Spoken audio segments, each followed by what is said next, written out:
Bing, bing, bing. Oh, hey everybody. How you doing?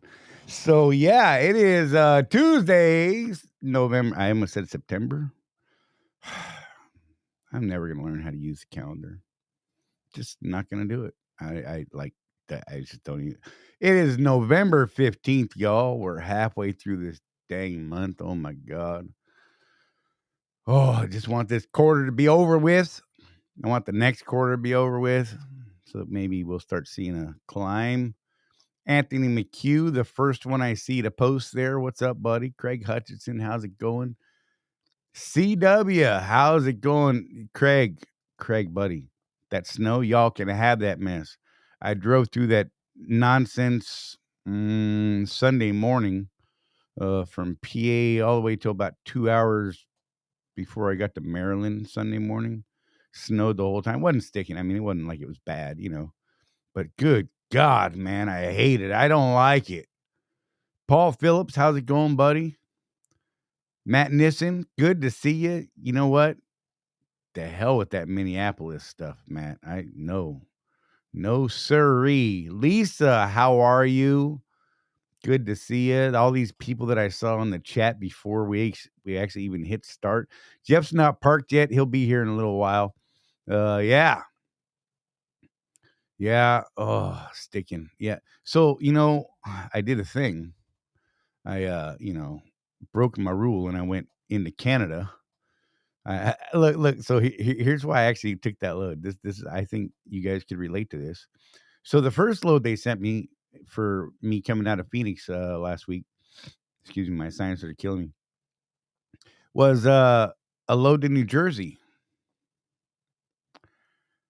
Well, New Jersey's absolutely a no-go. Absolutely no. 300 years worth of jail time due to ammunition. Just saying. Just ammunition alone. So yeah, that was a no-go. So I definitely didn't do that one. Then they threw Maryland at me, and I thought, man, if I don't take this one, they're not going to give me one. So I took Maryland. It was a mistake. I'm not doing it again. I would like to say that I'm absolutely not going to do it again. I don't think I'm going to do it again. How's that? It is my intention not to go that way again. As soon as we left Phoenix, we started climbing 17 and the temperature dropped into the 30s. And I was like, oh man, this is not a good sign. It stayed 30s and 20s all the way across, all the way till I got to damn Maryland, dropping out of those hills down there. And we finally made it up into the 40s. And that was pretty exciting. And then they tried to give me a load going south out of there, but they wanted me to go to New Jersey first to get it. And I'm like, nope, not going to happen. So I deadheaded all the way to the house with a brand new trailer. So that was cool. From Maryland. True story. That's what happened. Finished off this week with like 4,200 miles, I think is what it was. So it wasn't terrible. Hey, Roland, you know what? Fine, man. Trying to chat with you and you're just like all business. So fine. Roland said it's time to do the fuel surcharge report. So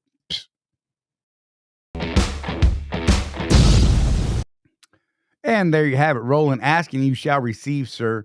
The national average went down 0.020 cents to 531.3. So we're back to what we were, pretty close, a couple hundredths of a cent off of not last week, but the week before. So and the West Coast Pad 5, like I said, is turning the other way, y'all. Now, granted, it's only 0.005 up, but I bet it keeps climbing. Just saying, that's what I think is going to happen. So that brings the fuel surcharge down to 0.687. That's a drop of 0.004 from last week. The West Coast stayed the same at 0.07. That gap is increasing again. So there you have it, the fuel surcharge report, because Roland said, do it now. So I did it. Thank you, Roland.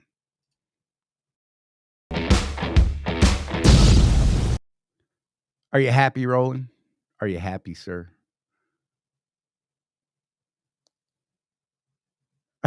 Snowbird. That's funny, Ken. Oh Lord. I don't want to do it, man. I don't want to do it. You know what? I'm just over it. Here, let me put this down across the bottom of the screen. For anyone who missed me rambling just now about the fuel surcharge, there it is. 0.687, 7 cents for the West Coast. So yeah, anyhow, finished up the week with like 42.91 in miles. As a team, I mean, most teams would laugh at us for that.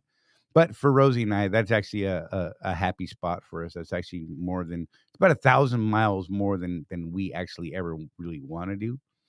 I mean, we wouldn't say no. And we actually could have probably snuck in another 1,000, 1,500 and still made it home on time. But the loads didn't line up, so we did what we had to do.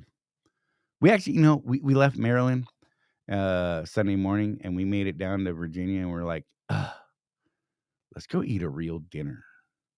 And then let's just go to bed and watch TV. So that's what we did. And then I was going to get up at 4 o'clock Monday morning and start driving. And yeah, I woke up at 4 when the alarm went off, and I turned it off. I woke up at 4:05 when the second alarm went off, turned it off. Did the next 2 alarms the same way. Body said, nope, we ain't doing this today. Didn't get up till 8 o'clock, and that's when we started our day. So yeah, we didn't get home till like 11:30 last night. But I do have an empty trailer for once. That's weird. Matt Nissen, 31.16 miles for the week. We're on the ERF. Good job.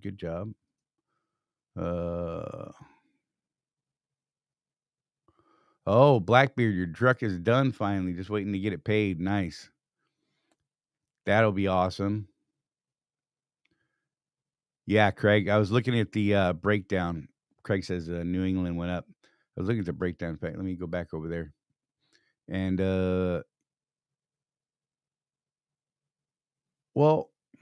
yeah. New England went up 0.095. East Coast Pad 1 actually went up 0.001 overall. And Central went up 0.01. I think Jeff is here. I think I just heard the little blip. Anyhow, he'll turn himself on and bring himself in when he gets here. But yeah, so and the lower Atlantic actually stayed dead even from what it was last week.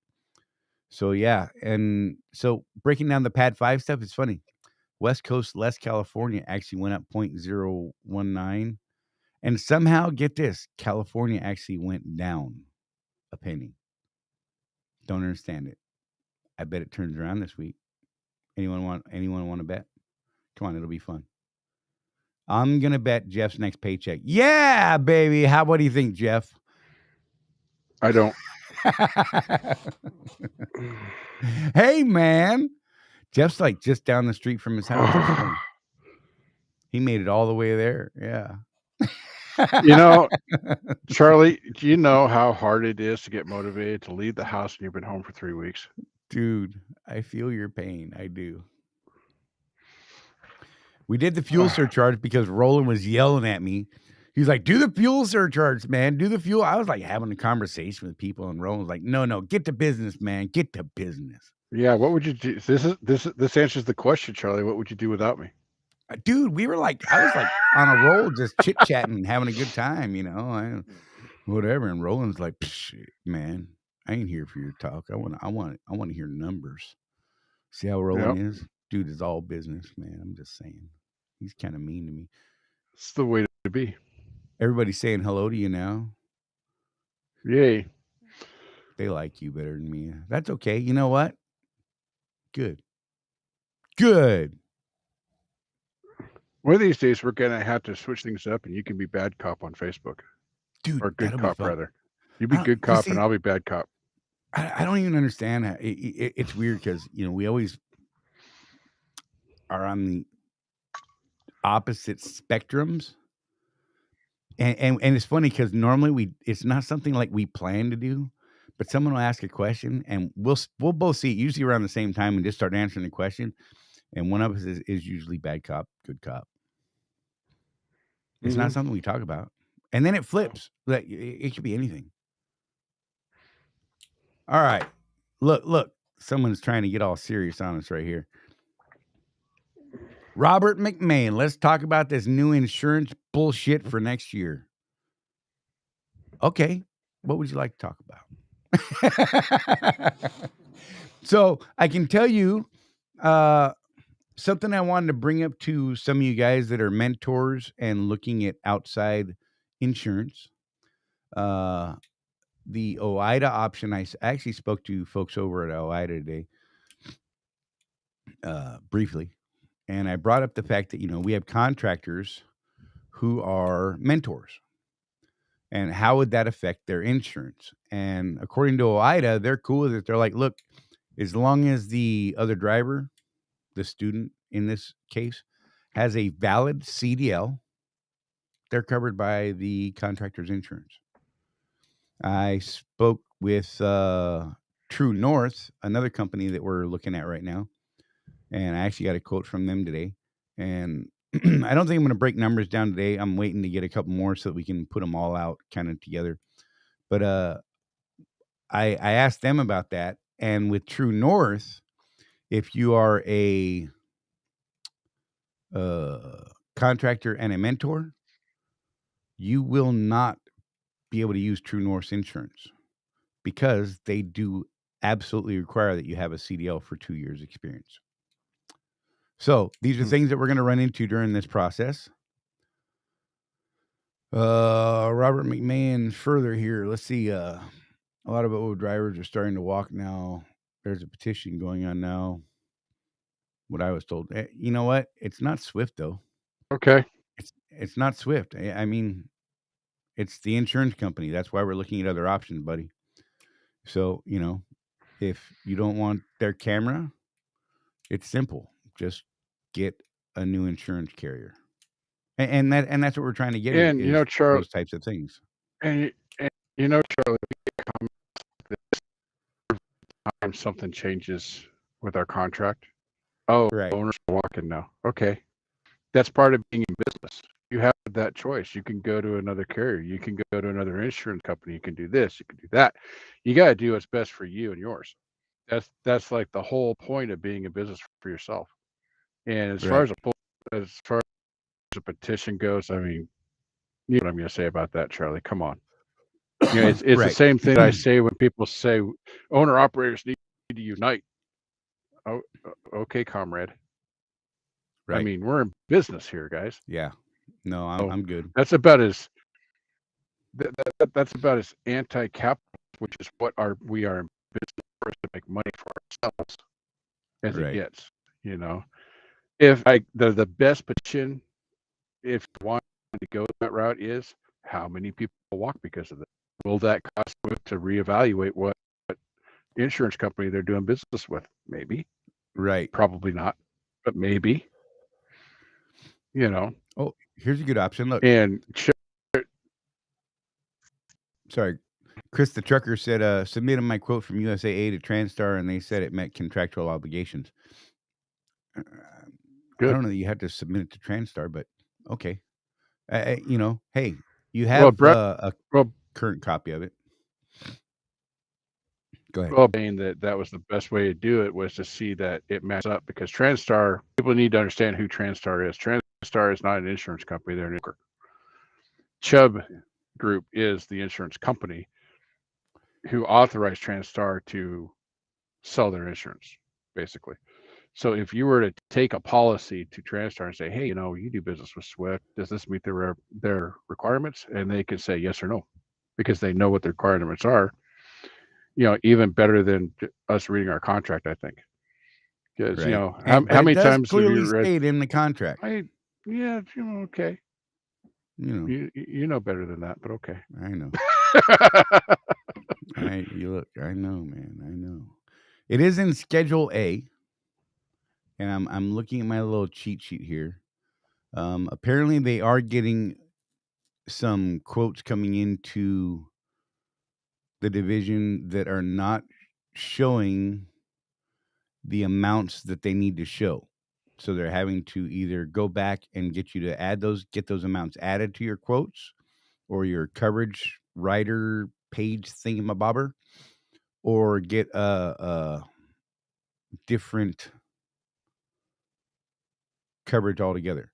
You need to make sure that the physical damage amount is showing a single limit of the stipulated loss value for the truck. You can find that in the contract, your stipulated loss value, the rolling tally by month even, and something else you By guys, week. yeah, By by week. week even, right?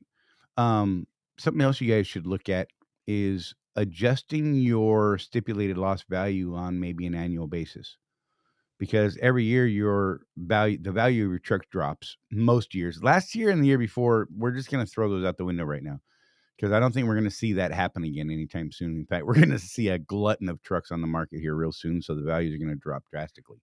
But it is good to keep in mind the market value of your truck, the market replacement value of your truck may be greater than your stipulated loss. And you may need to adjust your insurance accordingly and cover it for even more than it's actually worth. Yeah, I don't know if that's the right word, but to replace that truck, I mean, we had trucks that were, normally would have sold for 150 last year, selling for well over 200,000 on the open market. Mm-hmm. So, Yeah, I mean, and that's something. that's so full disclosure here. By the way, what Charlie's talking about is actually some stuff that Brett Stewart asked us to talk about. Right. That he brought to our attention to say, hey, make sure these guys understand that. So the loss thing, like guy like me that has a paid for truck, I have to go out there and see, okay, what's Arrow selling trucks? 2016 Cascadias with a D12. Right. I have to see what they're selling those for and make a judgment call on how much coverage I want. For me, I'm a single truck operation. I support a family on this business. So I will always opt for a little more insurance just to make sure I can replace my truck if something happened. Right. Charlie and I have gone over those numbers several times in the last year or two. So there's a lot of comments here, but Roland, does OIDA require cameras? No. right. And Chris Tucker, he asked rapid response who I need to run it by, and they said TrendStar. Okay. And so this is an argument from last week, by the way. Becky Campbell said his radiator is an 80-20 split. He was in her office today getting that hammered out. So that's kind of interesting. Cool. You were wrong, Alan. Oh. Oh, look, someone wants to call. You know what? Absolutely. Who is it? Who is it? Colton. Oh, okay. So here, let me throw the number up. 813 live SEC 813-548-3722. I will watch the phones because I haven't been. And yeah, so go ahead, man. The phones are open. You are there. Kenobi, how you doing? Yeah, Kenobi. I couldn't remember the name. I was lost. Oh my God. Anthony McHugh, if you're not a bad driver with nothing to worry about, I don't see any issues having a camera. And you are absolutely entitled to that opinion. Yeah, I was just talking to Dana, our OOC today, and it's the same old thing, and it's been brought up by other people. And Charlie and I, we tend to see things in a positive light sometimes when maybe we need to take a step back. And this is the old coaching, not coaching thing. Right. They can't call it coaching because we don't work for them, but they're going to be monitoring those cameras. Right. And they your will contract. be compiling data. That's right. And what we found out, Charlie, correct me if I'm wrong here because it's a more recent discussion. The camera monitoring by Swift is actually dictated by Chubb. They want Swift to do this. Yeah, and I'm not they're going to not speak for anybody, but that's where it's coming from. It's 100% coming from the insurance company. They want Swift to be responsible for this. So I don't even know why they would accept the responsibility. So we're just not even going to get into that because that's a whole different discussion for people with higher pay grades than us at this point. So my opinion is, why would you subject yourself to scrutiny from your customer if you can avoid that scrutiny? mm-hmm. Because some dude in some office in some phone bank somewhere is getting an alert that the camera went off for whatever reason, valid or not. It gets an alert. They look at it, and Joey McSnufflenuts, just pull that one out of the air, looks at this video and goes, "Oh, God, I think he did something wrong here."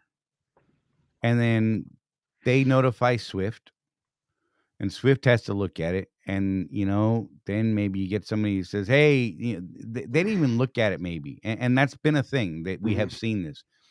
They're like, "Oh, you got a camera event. We need to go over this." So maybe you take time out of your day, you pop in the office and you're like, "All right, here I am. Let's go over it." And you look at it and both of you go, "Yeah, that's nothing. I don't even know why they flagged that." But now you wasted your time. Or you stopped on the side of the road for them to pull it up and say, "Hey, check this video out." And you both look at it and go, "There's nothing there, man." So, hey, Colton, Well, and hang tight. We will get to you, buddy. the other thing that I was thinking too, like we were talking the other day, when we started looking into the different camera companies, the four that Swift is saying that we need to Right. buy, they offer a package that includes coaching that would not involve Swift at all. They offer that to owner operators Right. and small fleet owners and whatnot. I would be happier with that, where the camera company that I'm paying for a subscription from is watching me and helping me out. I mean, people pay for that anyway, right? Coaching, right?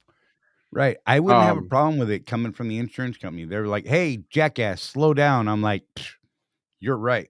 And you know what? If I don't, and they keep compiling data on me and I keep doing things, or as they say, developing a pattern of unsafe driving, then they simply can say, "Hey, look, man, next ding, we're canceling your insurance with Swift," which means you're not going to have a contract with Swift unless you have a That's sorry, that's a Colton. man that's a man with the proper priorities right there. Right? Scrub that backside, sir. We'll be here, So I'm sure. some of the stories I have from my mentor days. Right? But yeah, so if the insurance company says, "Hey, man, you need to fix these actions, or we're going to cancel your insurance," which means you're either gonna need to get other insurance, or your contract will be terminated by Swift because we will no longer cover you. Okay? I can deal with that. I wouldn't like that so much, but I can deal with that a whole lot better than having Swift hollering at me, Mhm. or some regional safety guy being like, "Dude, you need to slow down. You need more coverage space things." Mhm. You know what I mean? I So just wanna so separate it.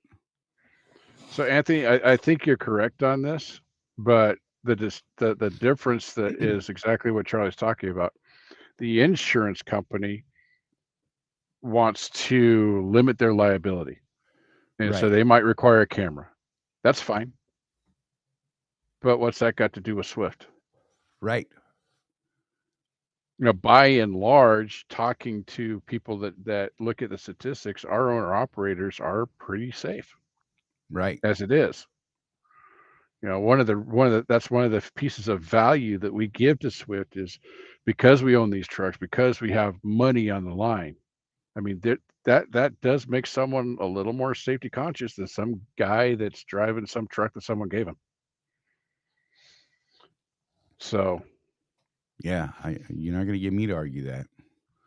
It's just I just wanna remove that. I have a relationship, a business relationship with Swift. I am servicing my customer. They are my customer. I don't want them or need them monitoring my driving habits.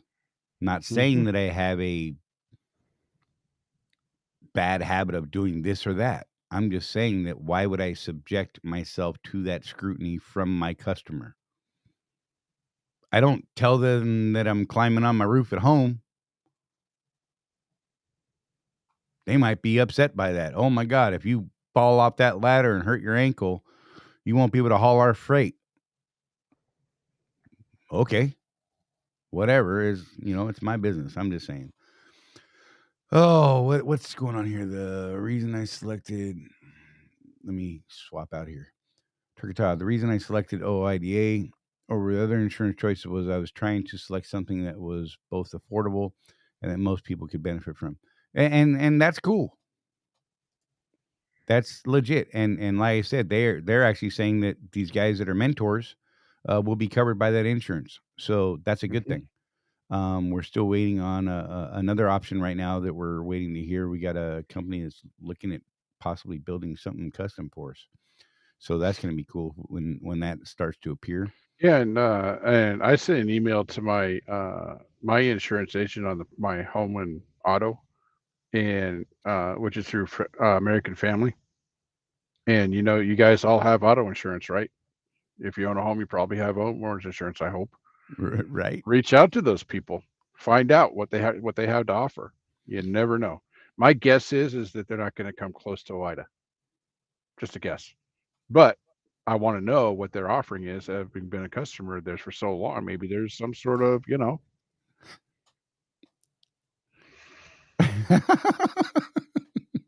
Sue, I love you, lady. Hey, why would you um, become? Backroads Trucking. I have not yet, buddy. I told Sue that I need to get in there. I want to learn how to read their screen so I can compare what we got from her. And I'm gonna reach out to you and try and get you to kind of match up some Oh, settlements on the same time. But mhm. I want to learn how to read their screens from what they see, because what they see versus what we see are completely different. It might as well be Russian and Japanese. I'm just Mhm. saying it's completely different the way it breaks down on both sides. I want to point something out, Charlie, to Yes, sir. Sue, since we know she's watching. I'm on my way back, courtesy of the The load load board. board. So Yes, those of you sir. guys that think it's never coming, I built myself a little stack that I'm going from Lathrop, California, then from Lathrop to Independence, Missouri, which puts me back in that ERF area, I believe. I'll have to look again. I But fussed yeah. at someone on Facebook today. They said, in the announcement in one of the groups, they respond, the load board's never going to happen. I said, really? Because we're actively testing it now and booking loads. That's like saying the Earth is flat. That was my response. Just saying. We got any flat earthers out there? Don't even start. I'm telling you, stop it. Oh I don't my know, god, man. Their geometry stuff kind of makes sense, man. dude! You know what? We've had enough of you too. You're out of here, man. Aluminum foil. Oh my god.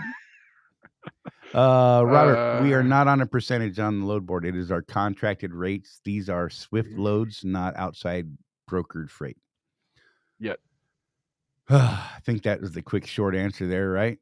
yep. Uh, Backroads Trucking, just to touch back on you. As soon as I get I may be able to do it tomorrow because, like I said, I don't have a load for tomorrow yet, which has got me a little worried. Because normally the load that we want is booked out early today or late yesterday. Mhm. Not feeling warm and fuzzy about that. Maybe I take the week off. You know what? I might actually take the week off, Jeff. Don't do it. No, you want to know why? No, we're flipped. Okay, so if I don't work this week, Jeff, Hmm. the revenue from this week is actually 2 weeks of revenue from what I've done over the last several weeks, right? Hmm. So it's not going to put me in a deeper spot. So we're good. It'll actually maintain what I have. But that will give me a chance to come up to Ocala if Sue is amenable to it. You like that? That was a good Hmm. word, right, Jeff? Trying to use big words. I like You it. like it? Every now and then. If Sue is amenable to it, I will come up there and try and sit with her at her desk. Maybe her, Rob, rather, uh, Grant, Mike, any of those people that are willing to teach me how to read that screen. What do you think? I Uh, think that she will latch onto that, and you would not leave until you pass the test. I'm down. Look, so you're kind of bored enough, like I am sometimes, going through Swift University. I know we've talked about it in the past. Hmm. There's all these classes on Swift University. I used to go through all the driver leader back when it was only driver leaders courses Hmm. and all the classes I had to take. I even went through the planning classes, like, I don't know, years ago. Only problem is I couldn't access AS400, and not a lot of it. You needed the AS400 to be able to actually do anything to learn from it. So I'm like, I'm out. So I want to nip this one in the bud real quick, Charlie. Yeah, They that's never said that we would have a choice. What they no. said was they were looking into the possibility of a percentage contract for the OTR fleet. That's what they said. I can tell you, talking to Brett, he kind of he wanted to make that move, could not sell it to the people above him. That's Right. what happened. Not yet. And I look, right So now is not the time anyhow. Let's be honest. no, now it's bad. Freight coming out of Florida is I mean, 87 cents on average. we were trying to tell Brett, hey, can we switch back and forth every month depending on what the market's doing? That'd be great. Right? But yeah, they never, they played around with the idea. They said that they were trying to look and see if that was viable for Swift, and no, they decided not to. And if you talk to people that are in that northeast regional percentage, they just lost what, 10%? Well, they lost. Yeah, they went from. They went from Yeah, they 65 did. to They went from 55, 65 to 55. You're right. and that's a possibility with those types of contracts. So they have just an amount on the load board, and you choose if you want that amount. Yes, that's. In fact, they don't even have an amount on the load board. They have a Just mileage, has the mileage. Hmm. and just like any other pre-plan would come through on a standard load. It is the AS400 freight. This is freight that is booked and verified for the 005 division, which is solo OTR freight. And yeah, that's what it is. Sue's going hunting next week. So I see this would be the week for me to do this. Just saying, if I may actually talk to Rosie about this, I'm sure she could actually use the time. Hmm. So cent per mile, yeah, it is our contracted rate, Robert. It is our contracted rate. Yeah, So if you're whatever your contract is, whether it's flat OTR or ERF, whatever, that's what it is. And right right, now, it's just dry van too. I haven't seen right, any reefer loads in there. But one of the things that I wanted to see that we have now seen, because a lot of guys, the Facebooks, right, Charlie? yep. Oh, the planners are lying to me. They say there's no freight. I'm telling you guys, There, there's no freight. it is brutal. Oh my god. The stack that I built for myself the last 2 days, I was checking the load board every hour, trying to get, because what it was I saw a load from Lancaster to Missouri, but I couldn't get to Lancaster in time to pick it up. So I was like, well, maybe there's another one. So I was literally checking that board every hour. As soon Right. as one popped up for Friday, I was like, yep, we're taking that. And I guarantee you that if I had waited another hour, somebody else would have bagged that thing, because that's a 1,700-mile load, right? So And James, you know what? James said as soon as it opens to everyone, he's never leaving the state of Texas. He'll be a Monday to Friday driver, and you could absolutely do that, like legit. Because I was looking at letting Rosie sit home for a couple of weeks and going and doing the load board to test that very type of thing, and just run southeast because I saw a ton of freight in the southeast that were like 400, 450, 500-mile same day pickup and delivery loads, which is ideal to me. As a solo, I would do that all day long, like every day, and it would be fine. There will be those times, James, that freight sucks in certain zones. So I mean, it is what it is. So what are you gonna do? Robert Mahon said that's why you sublease like myself. You can haul outside of Swift as well, and I recommend the ES Advantage card. Don't use Condata. Okay, yep. sure, that's awesome, and I got no argument with that.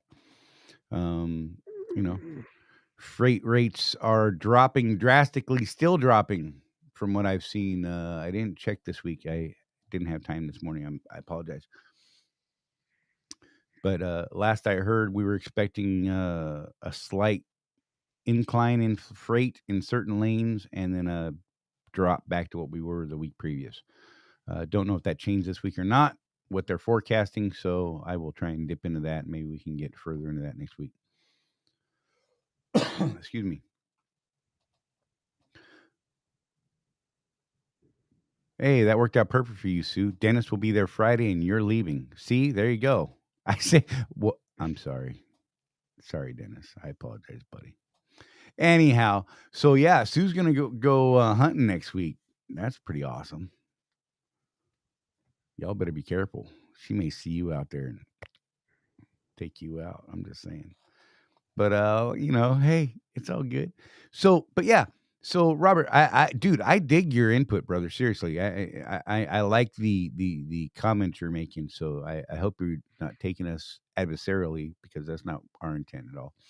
It really I think wasn't.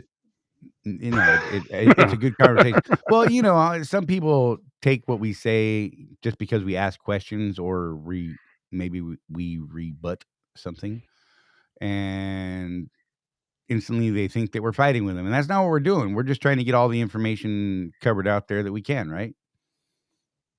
Create a dialogue, get Yep. as much info out in the world as we can, talk through it all, and that's what we're all about. So, Yeah, and that trip listing thing is honestly something Charlie and I don't know as much about as right. we should.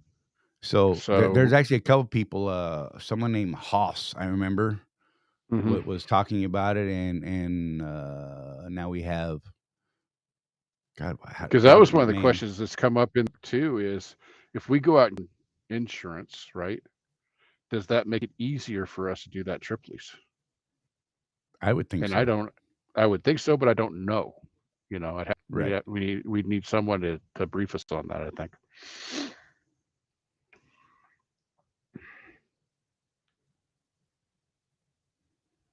Oh, that's a good Somebody just question right there. smacked it there.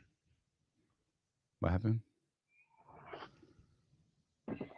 Backwards Trucking TV just smacked a deer. We'll get Did you to really? that. Holy hell! Hey, Squirrels. squirrels. Sorry. Hey, Rick McCoy, new to the OO scenario. What are the advantages of using the ES Advantage card? I'm going to say that right now. ES Advantage versus the company's Con Data card. Con Data card. Con Data card. Anyhow. Okay, so we've gotten Sorry. really comfortable about being honest with this thing. Because Right. at first we weren't sure if it was stuff we weren't supposed to know, but we found out on our own. So Swift gets a discount at the pump. They give us 5 cents off at the pump. We are getting a similar discount to Swift using that ES Advantage card. Right. Most of us that are on the card, because it is kind of like Coke, I guess, we're on the card, right? Right. Are saving at least $150 a week in fuel. Sometimes more. It depends on the market, depends on the lane, depends on all sorts of things. But we're saving a truck payment a month at least, if you want to look at it that way. Easily. So If not more. that's the kind of discounts we're seeing. Obviously, the more miles you run, the more you save because you have to buy more fuel to run those miles. Teams, man, they're probably saving a bundle. TK checking in, and TK runs for another carrier, so he can kind of spread the word here because he's saying even they're having issues with freight. So it's not just Swift, y'all. It is industry wide. It is everybody having trouble with freight right now. Yeah, and yeah, Rowan said 150 is low, Jeff. I agree, but that's a good number to say you can do that at least.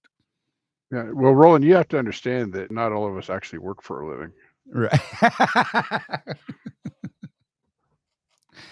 I feel like there's a poke coming at me there. Whatever. No, it's so 100% on me, man. So, Charlie, I fell into that trap. The one I said I'd never fall into. Right. Once I paid this truck off, I just haven't worked as hard. Right. I'm more willing to just sit there and watch my shows and build my little models and look, there's Because a you load. don't Okay, have to. that's right. So when I say 150, that's on an 1,800 mile a week. By the way. So Yeah, for Rosie and I, and I'm still not using the ES card right now because of financial issues that I put myself in with this neck surgery and everything else. But I'm getting close to be able to start using that again. However, when Rosie and I are using the card, we fuel every day. We, typically drain our tanks between 100 and 160 gallons a day. So the savings to us is a daily thing. and it's typically $100 a tank. If we're out there 5 days, that's $500 a week. Yeah, you know what I like to do, guys? I like to when I go like 140-gallon tank fill up for me. I like to take a screenshot of my savings and send it to Charley. Right? He does. He's so freaking dirty, man. I'm like, shut up, And leave me alone. I'm like, what's that QT that you paid out today, which was the lowest price that you could find on Right? Condata? Shut up. Yep. Yep. It's true. So, Rick, basing on average fuel expense we're actually basing it off of the average price from pump on a daily basis. ES Advantage, when you use their card, actually tells you how much you saved from that pump price. And, typically those stops may not be where I would go if I didn't have the ES card. Like you'll see the TA and Petro and stuff like that pop up on that. And they may not be the lowest spots in an area like the Southeast where we have the QTs and things like that, where I can use com data and get a much lower price than, 50, 60, 70, 80 cents below the big five numbers. But yeah, so it's significant. It really can be significant. It just is what it is. That and adding in slowing down, which some folks will want to argue with us about, and that's fine, whatever. So my 30, the one of the things that's on the app that they tell you what your last 30 days worth of savings were. Keep in mind that I've been home for 3 weeks. Right. So my savings over the last 30 days was $363.48. Rick, yes, if you put in an application for or a submitted the form for info about the ES Advantage card, it's probably coming up as a Mississippi number. That would be the pre-funded card. And if you don't answer them soon, they're going to quit calling, man. And you'll have to get back to them. So talk to them, man. We've done videos on it. We've had their salespeople on the show before. You can actually find those shows down in the list of the live shows. And yeah, it's the real deal, man. Look, if we found a better card, we would absolutely put that up. Roland says he's saving 576.77 savings this month, and it's only the 15th. So there you go. Look, and one of the things we like about the card is that it is a prepaid. Charley and I are very averse to using credit unless we absolutely have to, because credit equals risk. If you have a bad week or whatever, like some of these cards, they pull an automatic deduction out of your checking account every week for what you spent. Well, what if you didn't make any money that week? What if you were in the rears? What if you broke down? It is something that you can use as you can use it and not have that risk. I'm coming on this week. So welcome, Nick. And what's the Swift card give? Swift pays a 5-cent rebate on the big 5 truck stops. So the Loves, the TA, the Petro, the Pilot, and the Flying J. You get a 5-cent rebate, not a discount at the pump.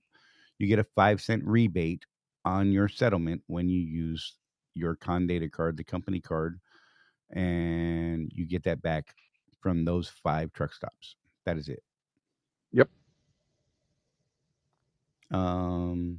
Sue said, welcome aboard, Nick. There you go. Welcome, buddy.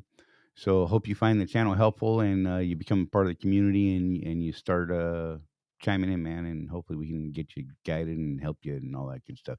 Yeah, and if that information was helpful to you, go ahead and hit that thumbs up button. Absolutely. Look at Jeff doing my thing. Good God, Jeff, I appreciate you, brother, man. Good Lord, I love it. I hit it behind there. But Rick McCoy, I want to get to this. Suggested funding for a new driver, as much as you possibly can put on there. Jeff can break it down to you on how he's been kind of building his over the last couple months. And it's a good way to do it. It's been working for him. So I'm going to leave that to Jeff while I usually people have more money than me for some reason. So like I'll tell people what I do and they're like, well, I'm just going to put $5,000 on there. I'm like, okay. Right. Good number. Because $5,000, that's about 2 weeks worth of fuel if you're running a lot of miles. So that's a good, because you want to get to the point to where you're cash flowing, right? Every time you make a deposit into that card, you don't have to wait for it to use it. Right. But if you're like me and you got the kids and the mortgage and all that stuff, and so money's tight no matter what, put whatever you can on. I don't care if it's $300. Put $300 on there and use that $300 on the card. Right. So then what you do is this way it charges. You So went robot. That was great. Jeff is in okay. robot land. Robot land, Jeff. Then what you do, and then you went robot. So streaming is actually Yep. You're yellow, man. You're yellow. So what he was gonna say is then once you get that amount that you used on the card, say if it's $300, what he was doing was he was bringing in the savings that he saved from that transaction and putting that amount plus the 300 back on the card. So if he saved $100 or he saved $60 on that transaction, then he's going to refuel that card with 360 or any extra that he has left over from that week as well.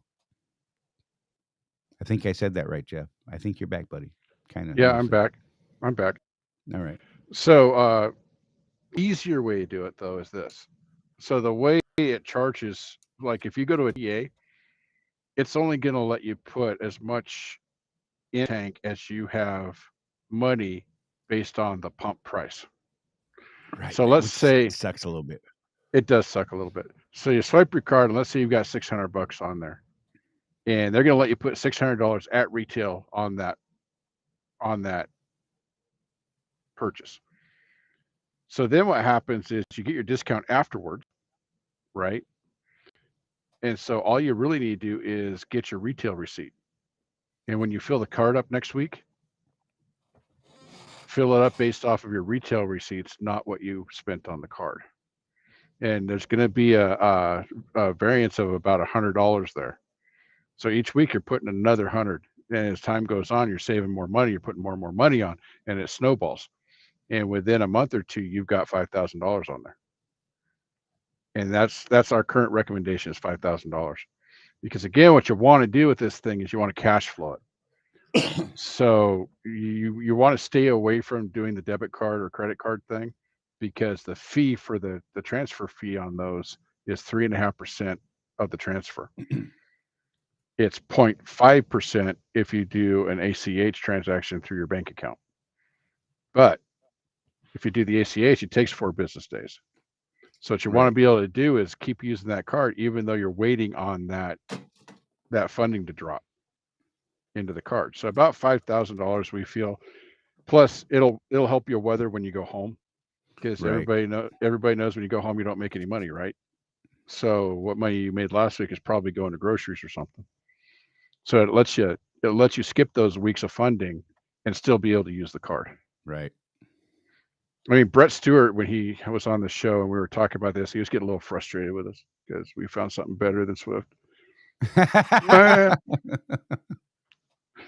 He kind of threw his hands up and said, well, why don't you just put $10,000 on the card? And I'm like, actually, that's probably a good idea with the way prices are going. Right.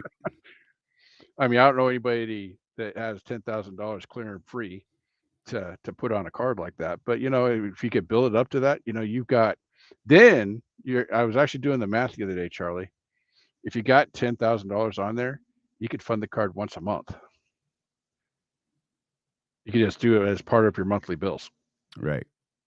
And cash flow it that way. And even though interest rates aren't great on savings accounts, you could just put that money in your savings account each week and gain a little bit of interest and then move it out to the card on the first of the month. Right. It's a strategy. And yes, Rick, that is something that is a workable savings plan for that card. Throw in back the amount you spent plus the savings, because that's what you would have spent that week anyhow, right? Right. And that's the argument that I make with people is you're no worse off if you do that than if you'd use the Condata card. Right. And then after a few months, you get to enjoy the savings. It's one of those delayed gratification things that I don't understand. Hey, Nick, we're using the ES Advantage card through ES Success and Trucking. I can throw the link up there. I just had it up there a minute ago. If you use this link and you sign up for that card, instead of Jeff and I getting the referral bonus, the deal I worked out with ES Advantage was that instead of us getting the referral bonus, we don't want to make money off you guys in that manner. So that what we did was we said, hey, can you give that referral bonus back to the person signing up?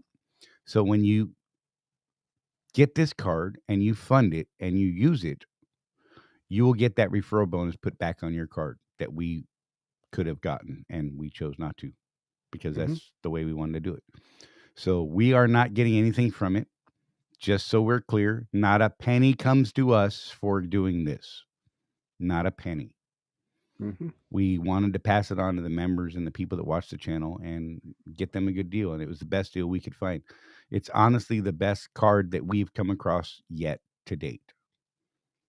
So, I mean, there you go. So essuccessintrucking.com/CC will take you to the landing page, which is a request for info form that you'll fill out. If you use that link right there that's on the screen, essuccessintrucking.com/CC, you will get that deal. You will get the referral bonus back instead of us getting that referral bonus. And to date, I couldn't even tell you. I know we're in the thousands and thousands of dollars worth of referral bonuses that we have passed on and put back in the members' cards. So, I mean, it is what it is. Not trying to toot a horn or anything like that. Just trying to be real and keep things above board so you know what's going on. Trucker Dan, by the way, congratulations on 4 years, on your 4-year anniversary. Good job, buddy. Yeah. So, Backroads Trucking, I can't believe you actually just hit a deer. That sucks a lot. I'm sorry for you there. You're going to need to file a claim through claims. And I want to suggest something to you. When a deer strikes you, you need to word it as such. You hopefully did not hit the deer, rather the deer hit you. Words are important in this very matter. This specific matter is extremely important. So listen to what I'm saying. A deer struck you versus you struck a deer. Okay. So call claims. The number is on the it should be in your quick notes and all that kind of stuff that they hand out to everybody. Important numbers and sort of things. If you really need to call I think it's Rapid. an option. I think it's actually an option on the Rapid phone tree. Okay. I'm gonna double check. I may actually have the claims number saved in my phone. Let's see. Let's see how awesome I am or not awesome I am. Here I'm putting myself on the spot. Claims. No results found. I failed. Yep. That just happened. But that is who you need to talk to. Dude, that sucks. I'm sorry for you, man. Hope it didn't screw things up too bad. 800-467-2793. There you go. Is that the number direct to claims or is that the Rapid number? That's the number I have in my phone for claims. Here, let me create that real quick for you. Give me that number again. 800 Uh-huh. 467 2793.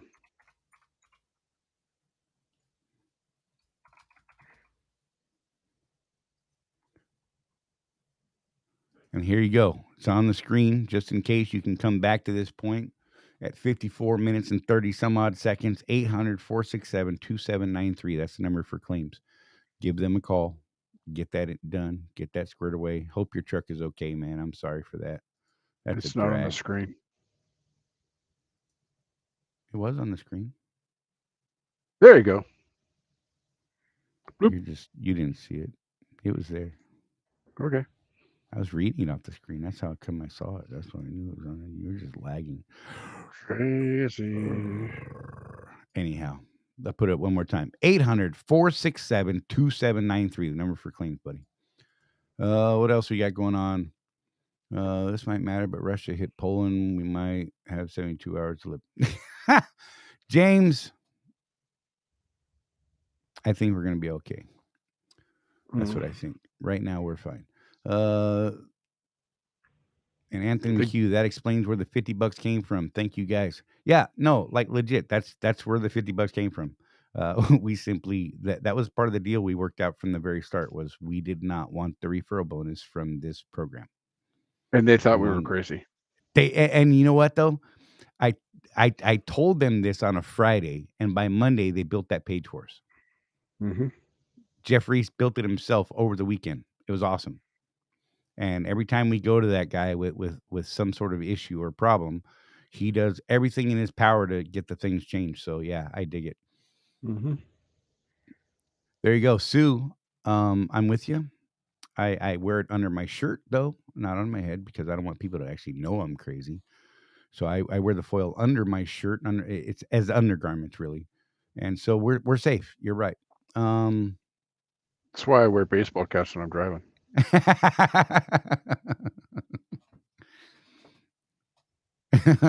I like Dennis's idea here.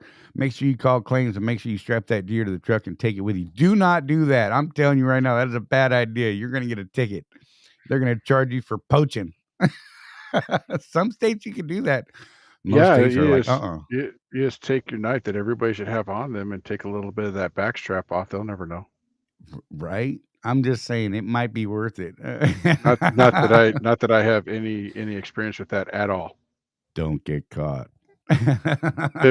Lived in Idaho, kind of near Yellowstone for a while there. So, right. Hey, Nick says he has that card already, and man, only thing to it is to do it right. I would get that card funded if you can. The discounts have been pretty good. I mean, when the prices go completely batshit on us, there seems to be a lag in those discounts, and some of those discounts will get pretty small. And I mean, look, you absolutely should be shopping for fuel every way that you can every day, anyhow, with or without that card. We're not saying use that card exclusive. We're saying use what gets you the cheapest price fuel for every tank, right? Yep. So, there you go, Roland. $1 billion idea right there. Sell foil hats. Cost of aluminum is going to skyrocket now because everybody's going to make tinfoil ball caps. I think last time I was in Roswell, I went to that crazy truck stop with all the alien stuff on it, and I think they actually had tinfoil lined hats. Oh my God, that would be great. Oh Lord. Same in my phone number and email. Yep. Let's see. Sorry, I'm going through the Dennis said he was only joking. Whatever. Blackbeard, just field strip it there and share those back straps, right? For real. Hey, if you guys got anything specific you want to talk to, by all means, feel free to throw questions up at any time. We do read the chat. You'll see us because we go. Yep. And then we'll put it up on the screen and we get to it. We do try to get to all of them. I'm sorry we don't get them all. We do our best, guys, and sometimes we're in the middle of one thing and we forget to go back to something that might have been on a different topic.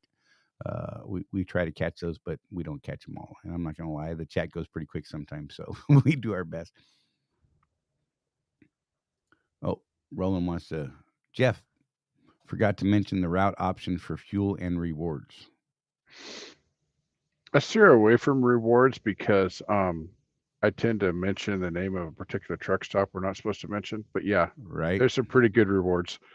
It's you got your points cards, right? And on one of them, the one that we're not supposed to mention by name because of the contracts that they have, you actually get what is it, diamond, platinum status just for using that card once in a month.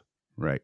And that gets you 2 free showers a day and 2 coffees, free drink, two coffees or soft drinks. Right. So now you guys all know who we're talking about without saying. Yeah, we're not allowed to say that name. It's a deal with ES Advantage and that truck stop chain. So to keep those deals going. It makes sense because I was at that particular truck stop once, and there were two guys that were showing each other what the fuel discount they got, and I swear they were about ready to go to blows with the staff who had nothing to do with those discounts.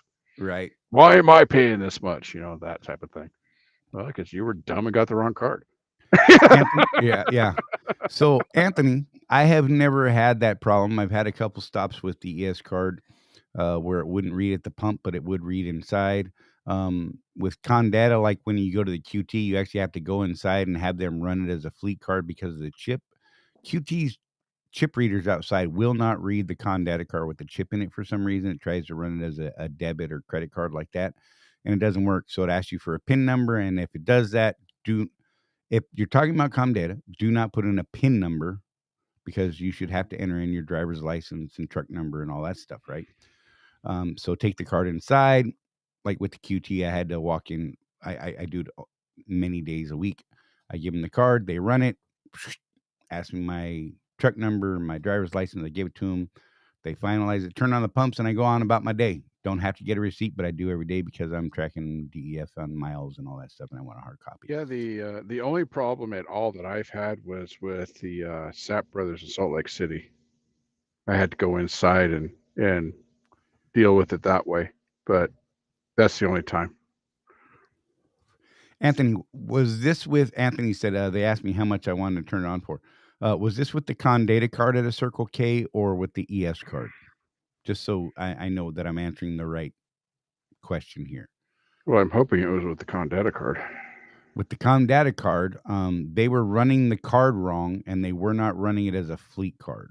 There are some places that really do that, and I've actually run into that problem with Circle K, and it's kind of a pain in the butt. You know what? Just tell them set it for 250 gallons if you're filling up. Mm-hmm. If you only pump 100, they're only going to charge you for 100. So, you know, give them a big number. Your card is good for 250 gallons a day. Well, actually, 250 gallons a swipe, I believe. I'm not sure if it's a daily limit or not, honestly. And then when you're done, make sure that you get your receipt, so you have that transaction confirmation and all that proof, and make sure you're good after that. Mm-hmm. I know exactly the problem you're talking about. I ran into one Circle K, and in fact, they got super rude about it. So I went down the road, like across the street to another stop.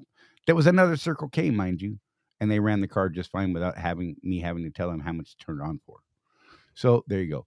I run into that at the QT a lot. They're like, we need to hold your card. I'm like, no, you do not. You can actually you need to run it as a fleet card. There's a special way that they do it. And they do it. And some people don't know how to do that. So, you know, whatever. Blackbeard said, so after they replaced the turbo actuator, they couldn't get it to regen. So they cleaned the DPF system. If I start using the max mileage, do they cover the DPF from here on out? Not without it going through that crazy system. DPF alternatives. You have to go to DPF alternatives for that guarantee and have them do their proprietary clean on it, which I still recommend. You know, I haven't had a single problem with my system since I had them clean it. So right. That was it's been almost 2 years, hasn't it, Charlie? Yeah. That warranty that you're talking about is actually issued by DPF Alternatives, not by Pittsburgh Power and Max Mileage. Right. Part of that requirement is that once you get the DPF cleaned properly through the DPF Alternatives folks, you must use the max mileage and be able to prove that you are using it to keep that lifetime warranty. So that is just one part of it, but you have to get it cleaned by DPF Alternatives. And that's the website right there, dpfalternatives.com, if you want to check them out. Again, we're getting nothing from this stuff that we link, you guys, because, yeah, we're just sharing info. However, if you do want Jeff and I to get some money, here's the funny thing is we don't actually keep this money. What we do is if you do list this as a referral, we take those referral bonuses and put them back into Contractors Corner so we can cover expenses on the stuff that we do, the software, the platforms, and everything else. And we throw that money back into Contractors Corner so we can bring you bigger, better, cooler things. And yeah, it's not part of our revenue stream for us per se at this point. So yeah, feel free to use either one of those codes, MORTO1 or MAHCH1, and you will get that squared away. Do you just find the cheapest gas, or only buy gas in certain areas? Charley slots. Jeff and I both are going to make a face now. So what's the capacity of your clip there, Charlie? Exactly. You, sir, are purchasing diesel is what we're talking about, not gas. I know it's silly, but it breaks our head. It's like saying, hey, I got a 15-round clip in my Beretta 9mm. No, you have a 15-round magazine, and words are important. I can't help it. We're going to make that distinction, not to Well, call you out or bust you out. For me, it's because I had to do an awful lot of push-ups for that mistake when I was in the Army, when I was private. For real. Like, I saw a lot of people pushing. Oddly enough, I put never gas in made my that Humvee. mistake. What's wrong with you, private? Right. Right. You know what? It's better to refer to it as fuel. Yep. Then it could be gas, it could be diesel, it could be potato juice for all I care. To answer your question, so this could actually be an entire show, couldn't it, Charlie? It could, and it will be. And we're going to be doing a webinar just on this at the end of the month here, hopefully. We're both working, so we hope we get our math done in time to actually be of value to you guys on this. But we're going to do a webinar that's going to go over everything that we've talked about fuel purchasing, IFTA, all that stuff. Right. Our goal is to have it run about an hour and have it open to questions, and that's all we're going to talk about during that session. And that'll give you a little preview on what we're working on for the actual Mighty Networks site that we're working on. That's going to be our subscription stuff. That's the thing, guys, and those of you that have known us for a while, we are capitalists, believe it or not. Right. We like to give back to people as much as we can, but we are working on some stuff that we will charge for in the future. So yeah, the short answer to that is always get the cheapest diesel that you can. Right. Period. Within reason. Charlie and I are scared of some of the little mom and pops that have really good deals because we've run into issues with quality at some of those places. A bad tank of fuel will cost you more than that cheap fuel saved you. I promise you, in downtime and hassle and headache and good God. So but like I was talking to one of the guys, was it last week or the week before? I can't remember, but he runs the same route pretty much all every week. And he knows of this one little mom and pop place that beats the pants off of ESA even. Right. I said, well, do this then. Go ahead and use them, but go buy about 5 fuel filters before you do that. Right. Just in case. And so that way, if you get bad fuel, it's not going to kill your engine. You just replace the filter a couple times to get that bad fuel out of there. Right. And then once you run that fuel out and change a couple of filters, make sure you know how to change the filter and have the ability to do so that you're not stuck on the side of the road with a road call that's costing you $1,000 for 5 gallons of fuel and them draining your tank somehow. Yep. Whew. And then, if the worst case, the best case is the fuel is fine and you've got a couple of extra fuel filters on the truck. Right. You should have those anyhow. Yep. I know. I don't have them for my new truck. I can tell you that. I don't even have the wrench for my new truck yet. I just haven't got to that point yet. You don't even have the wrench? Nope. It's much bigger than my So you guys, here's how ridiculous a fuel filter change really is, guys. So you should be doing this yourself. You should not be paying Swift or anybody else to do it because they're going to charge you that labor. And they're going to sell you the OEM filters that cost 2.5 times more than the ones you get at Speedco. And literally, it's a $35 wrench that you need to do that. Right. That's it. And once you have it, you have it. The filters for Chewy were $11. I don't know how much they are for the new Freightliner, but I mean, yeah, it's crazy. Yeah, mine was 34, like 34 something. Yeah, and here's the crazy thing: the fuel filters for Chewy, I found from as low price as 11 and change, as high as $60. Now, there was a clear and present difference between those filters. Do not get me wrong. The $60 filter, I promise you, would last longer and filter better. It just did. It lasted longer. I don't know why. I don't understand the science behind it, but it did. They always lasted longer. However, when I was doing the math with Chewy, the $11 filters, having to change them more frequently, actually came out cheaper than running the $60 filter. So, I mean, there's that. Yeah, my truck even though it's getting older, I only have to change that filter about every 80 to 100,000 miles. I don't know if that's because I keep buying the $60 versions or what, but Right. Hey, Charlie Slots, don't worry, man. We're just poking at you, buddy. It was funny because Jeff and I actually had that discussion today. We were talking about someone using the term gas referring to diesel, and it was funny because it brought up that very conversation. We had this conversation on the phone before the show, like 2 hours, 3 hours before the show. It was funny. And it's yep, funny because this pops up a lot. Like we'll have this weird conversation that's random out of nowhere. And then on the show that day, someone will say that thing. And it's funny. There was something I wanted to go back to here. there it is. We're both looking. Yep. Uh, oh, Blackbeard said, "What are the dates for Vegas? Going to take the wife with me. So I will be there the second through the. Oh God, dang it! Hang We on. need to book the venue, and then Yeah. we'll know. I will be there the first week of April, which is the 3rd through the 7th, is what I'm scheduled to be there. We are thinking our work day for Contractors Corner will be either Tuesday or Wednesday and or both. We're working on the logistics for that. We have a couple of venues in mind that are going to be just off the strip. We are thinking, or somewhere nearby. What we're going to do is probably rent like a 17 passenger van, and we're going to ferry people from your hotel. We'll tell everybody meet up at the Flamingo. We'll pick you up there, and we'll take you out to our little workshop area, and we'll do stuff there, and ferry you back, and then we'll go have dinner or something together or something. Yeah, my wife will only let me go for 2 days, so Right. So, but yeah, so it's going to be Tuesday or Wednesday and or both.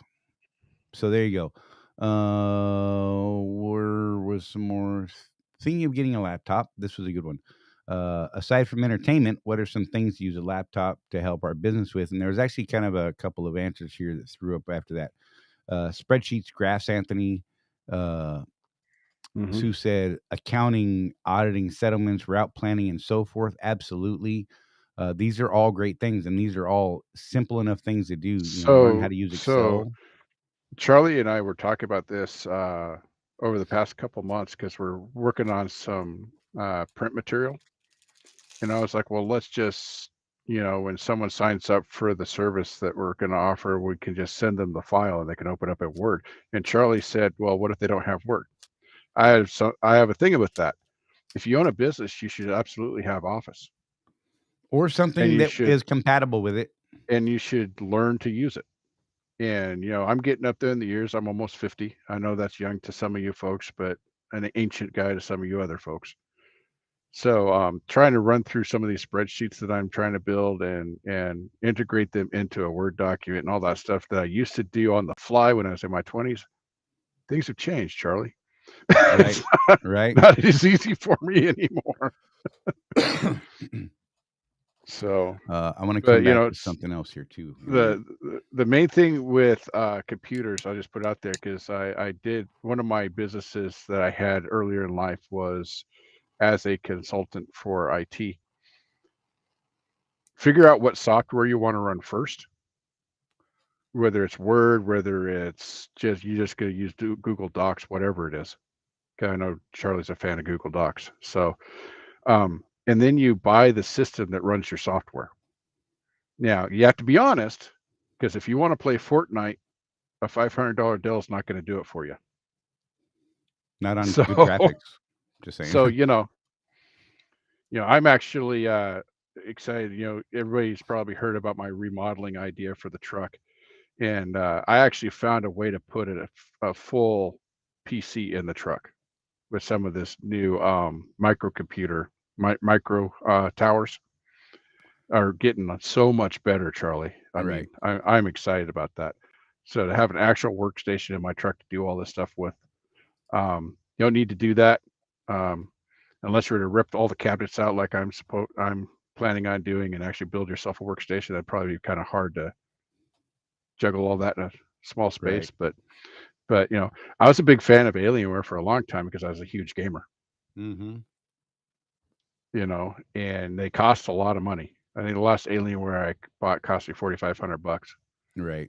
and now I have $2,000 yoga that I do the show on, because I'm Right. just not, priorities change. I'm not as in the gaming aspect of things anymore. I'm more into working with Charley, and I watch my TV shows on the streaming services, and that's about it. Right. So figure out what you're going to use it for first, and be honest. If you're a gamer, you're going to have to spend more money than me. I could And recommend a great system for that. I'm just saying. I was just going to say, Charlie's got a great system for that.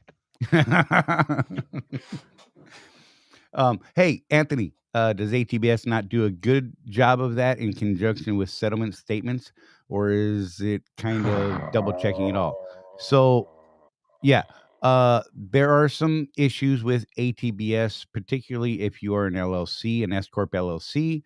There are issues with the reporting from Swift to them and getting those statements correct.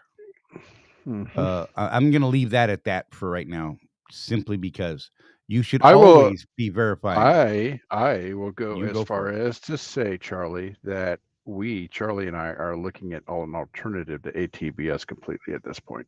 Yeah. You guys have known me long enough. I've been Mr. ATBS for 15 years. I got to tell you, once I formed the S corp, though, it's been kind of a nightmare Right. to get my profit and loss statements correct. So I'm thinking about using Kevin Rutherford's profit gauges, and just hiring an accountant that knows about trucking to do my taxes. And I Is want to what go I'm back looking to at this doing. one too before I lose it. And it's Anthony again. Anthony Q, what are the indications that would dictate changing fuel filter? Yeah, exactly that.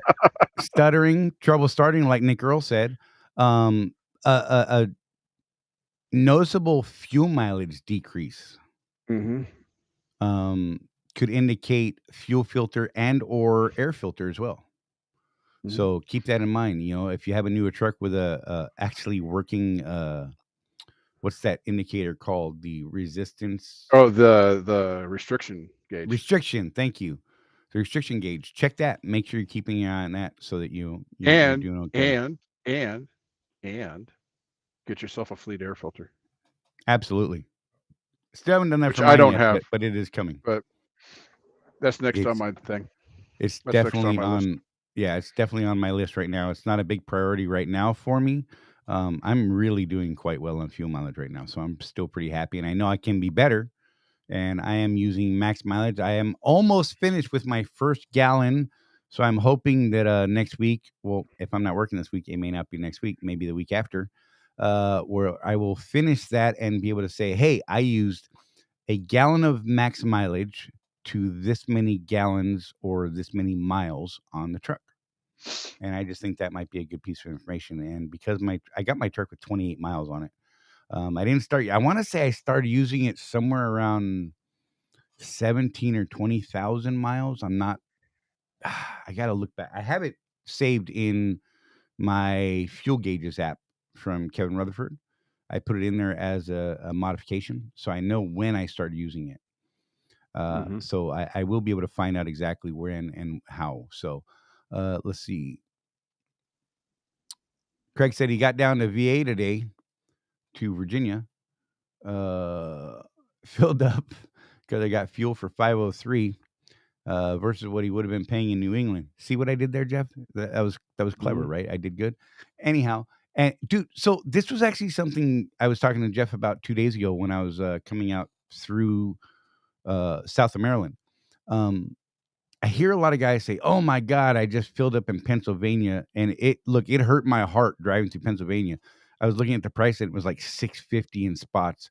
I was like, "Good God, that hurts, man." But I had fueled up well before there and had enough fuel to get all the way down into Virginia, like Craig just did here, so that I could get a lower cost fuel. Yeah, I paid like $4 something for fuel. Made it all the way from, God, where did I fuel? Oh, it was Tulsa.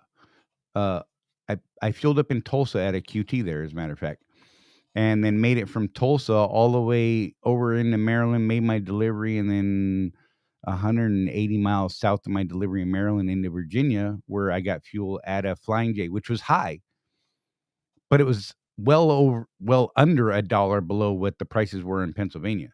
So I don't look. Planning, guys. If you know you're running to a state like Pennsylvania, make sure you have enough fuel so you don't ever have to buy fuel there. If that means you stop 2 states earlier, even though you don't need fuel, just to top up and make it better, do that. If that makes sense, absolutely do that. I good God, I can't even fathom having to pay $6.50 a gallon when I got fuel that same day at $4.50 something, a couple states over, right? And was able to get to a spot where it was like 5.10 or 5.13 or something like that. I could look it up, but I don't know off the top of my head. But it was more than $1 less. So What does Roland's the asked deaf this fall one under? before, and I still don't actually know. I'm looking at my P&L right now, and I'm not seeing anything for deaf. I can wonder if get they with put it my in person. fuel. It would either be fuel or maintenance, Right. because Swift lists it as a maintenance item, right? Like if you get it at the terminals, guess what? It comes out of your maintenance account, right? So I don't know. That seems like something we should know, though. Right. Let's see. Sorry, going back 2 questions here, guys. Anthony asked a question about what would you put in graphs and spreadsheets?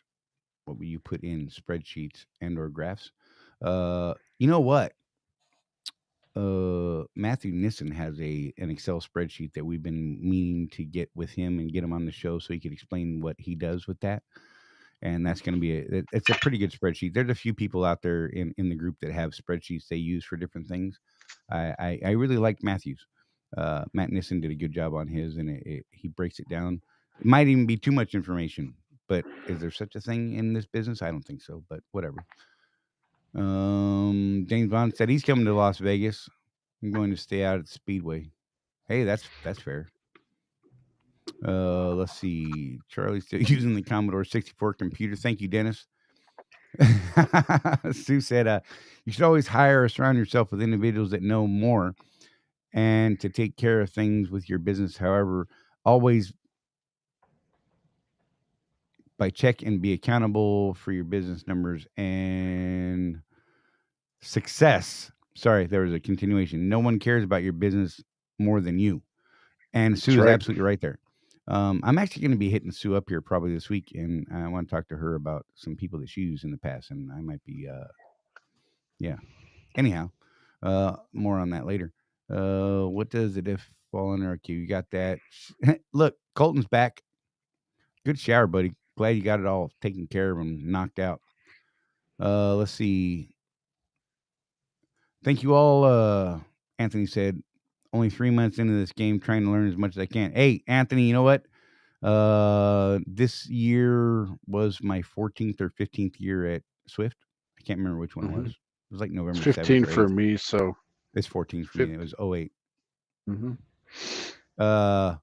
So yeah, dude, we try to learn every day still. Like I am actively learning. I was actively learning today. I mean, I was, talking to insurance people today and asking questions. So by all means, continue learning and do everything that you can. Let's see. Anthony also said, Sue, that's why I'm here asking questions and learning, not trying to reinvent the wheel, trying to learn how to use it best. Exactly. Learned a lot from the show and commentary. Awesome. I'm glad. You know what? If that's true, I sure hope you hit that thumbs up already on your screen. Whatever. See how I managed to work that in? Craig Shameless. Hudson, right? Kevin and the Pittsburgh Power guys talked about the flow below today. It's actually worth the savings. It actually comes standard if you get the fuel efficiency upgrade from the dealer when ordering trucks. Hey, Craig, So I would love to know more about that. I would be interested because in the past, what he's talked about is having flow below on both truck and trailer. And I'm wondering if it's worth it just on the truck. I would be interested in that. Without the complete package. Because, if I was going to go buy a trailer, I would absolutely put a flow below in there and do the whole thing from nose to tail. Because the math is in, the science is in on that one. But Let's see.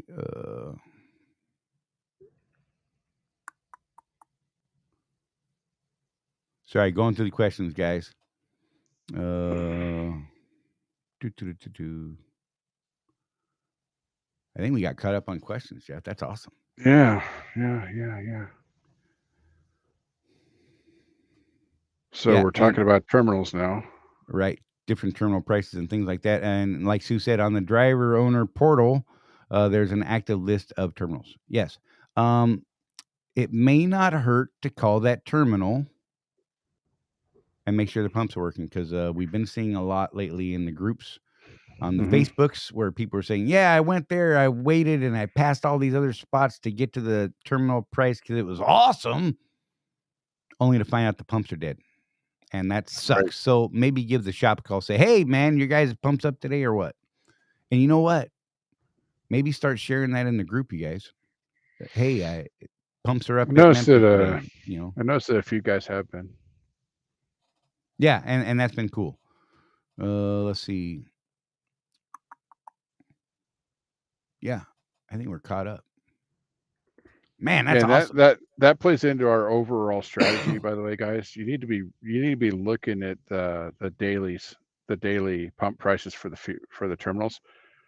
Now, I will also say though that if you come on the group, I don't remember who it was, so I'm not even gonna try and call anybody out. But if you come on the group and complain that the Oklahoma City terminal pumps are down again, and I just happened to mention that if you had the ES Advantage card, the TA down the street is 20 cents less than the terminal anyway.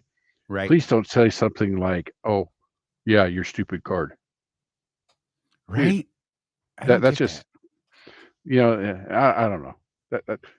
It's something that kind of sticks with me a little bit when people do stuff like that. It's like, guys, it's not a scam. I don't know. We have enough people using it to where you should know that by now, right? Yeah, and we're not. I mean, like legit, we're not getting anything from it. we're not getting anything from this, other than spreading the discounts that are available to us to you guys, right? And then hopefully maybe not Vegas this year, but maybe next year when we do a conference in, say, Ocala, you join us there and you come to the lectures and you learn a little bit about maintenance. Right. That honestly, that's where our planned revenue is in that sort of stuff. All this other stuff, yeah, that's just stuff we found out about. Right, and we're trying to pass that on. Sorry, I'm doing stuff on my phone too here, guys. I was actually trying to look something up to make a point. Let's see. So utilizing fuel book on a standard route to Phoenix, which is what I typically would be doing tomorrow, but I don't think I'll be doing it tomorrow because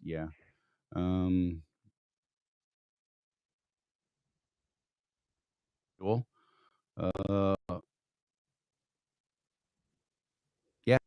Seguin text at the QT as of right now is $4.49 on the S card. I know it's much less, but I'm not going to look at it because it makes my brain hurt. All right, so stop. Don't.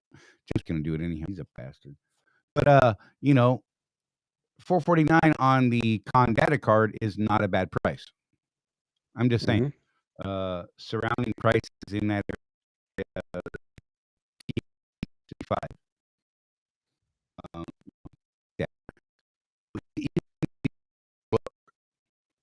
input to, if you're using fuel book to look for the best Data price, you should be using the ES Advantage stuff to, maybe they got the best price. Usually they do.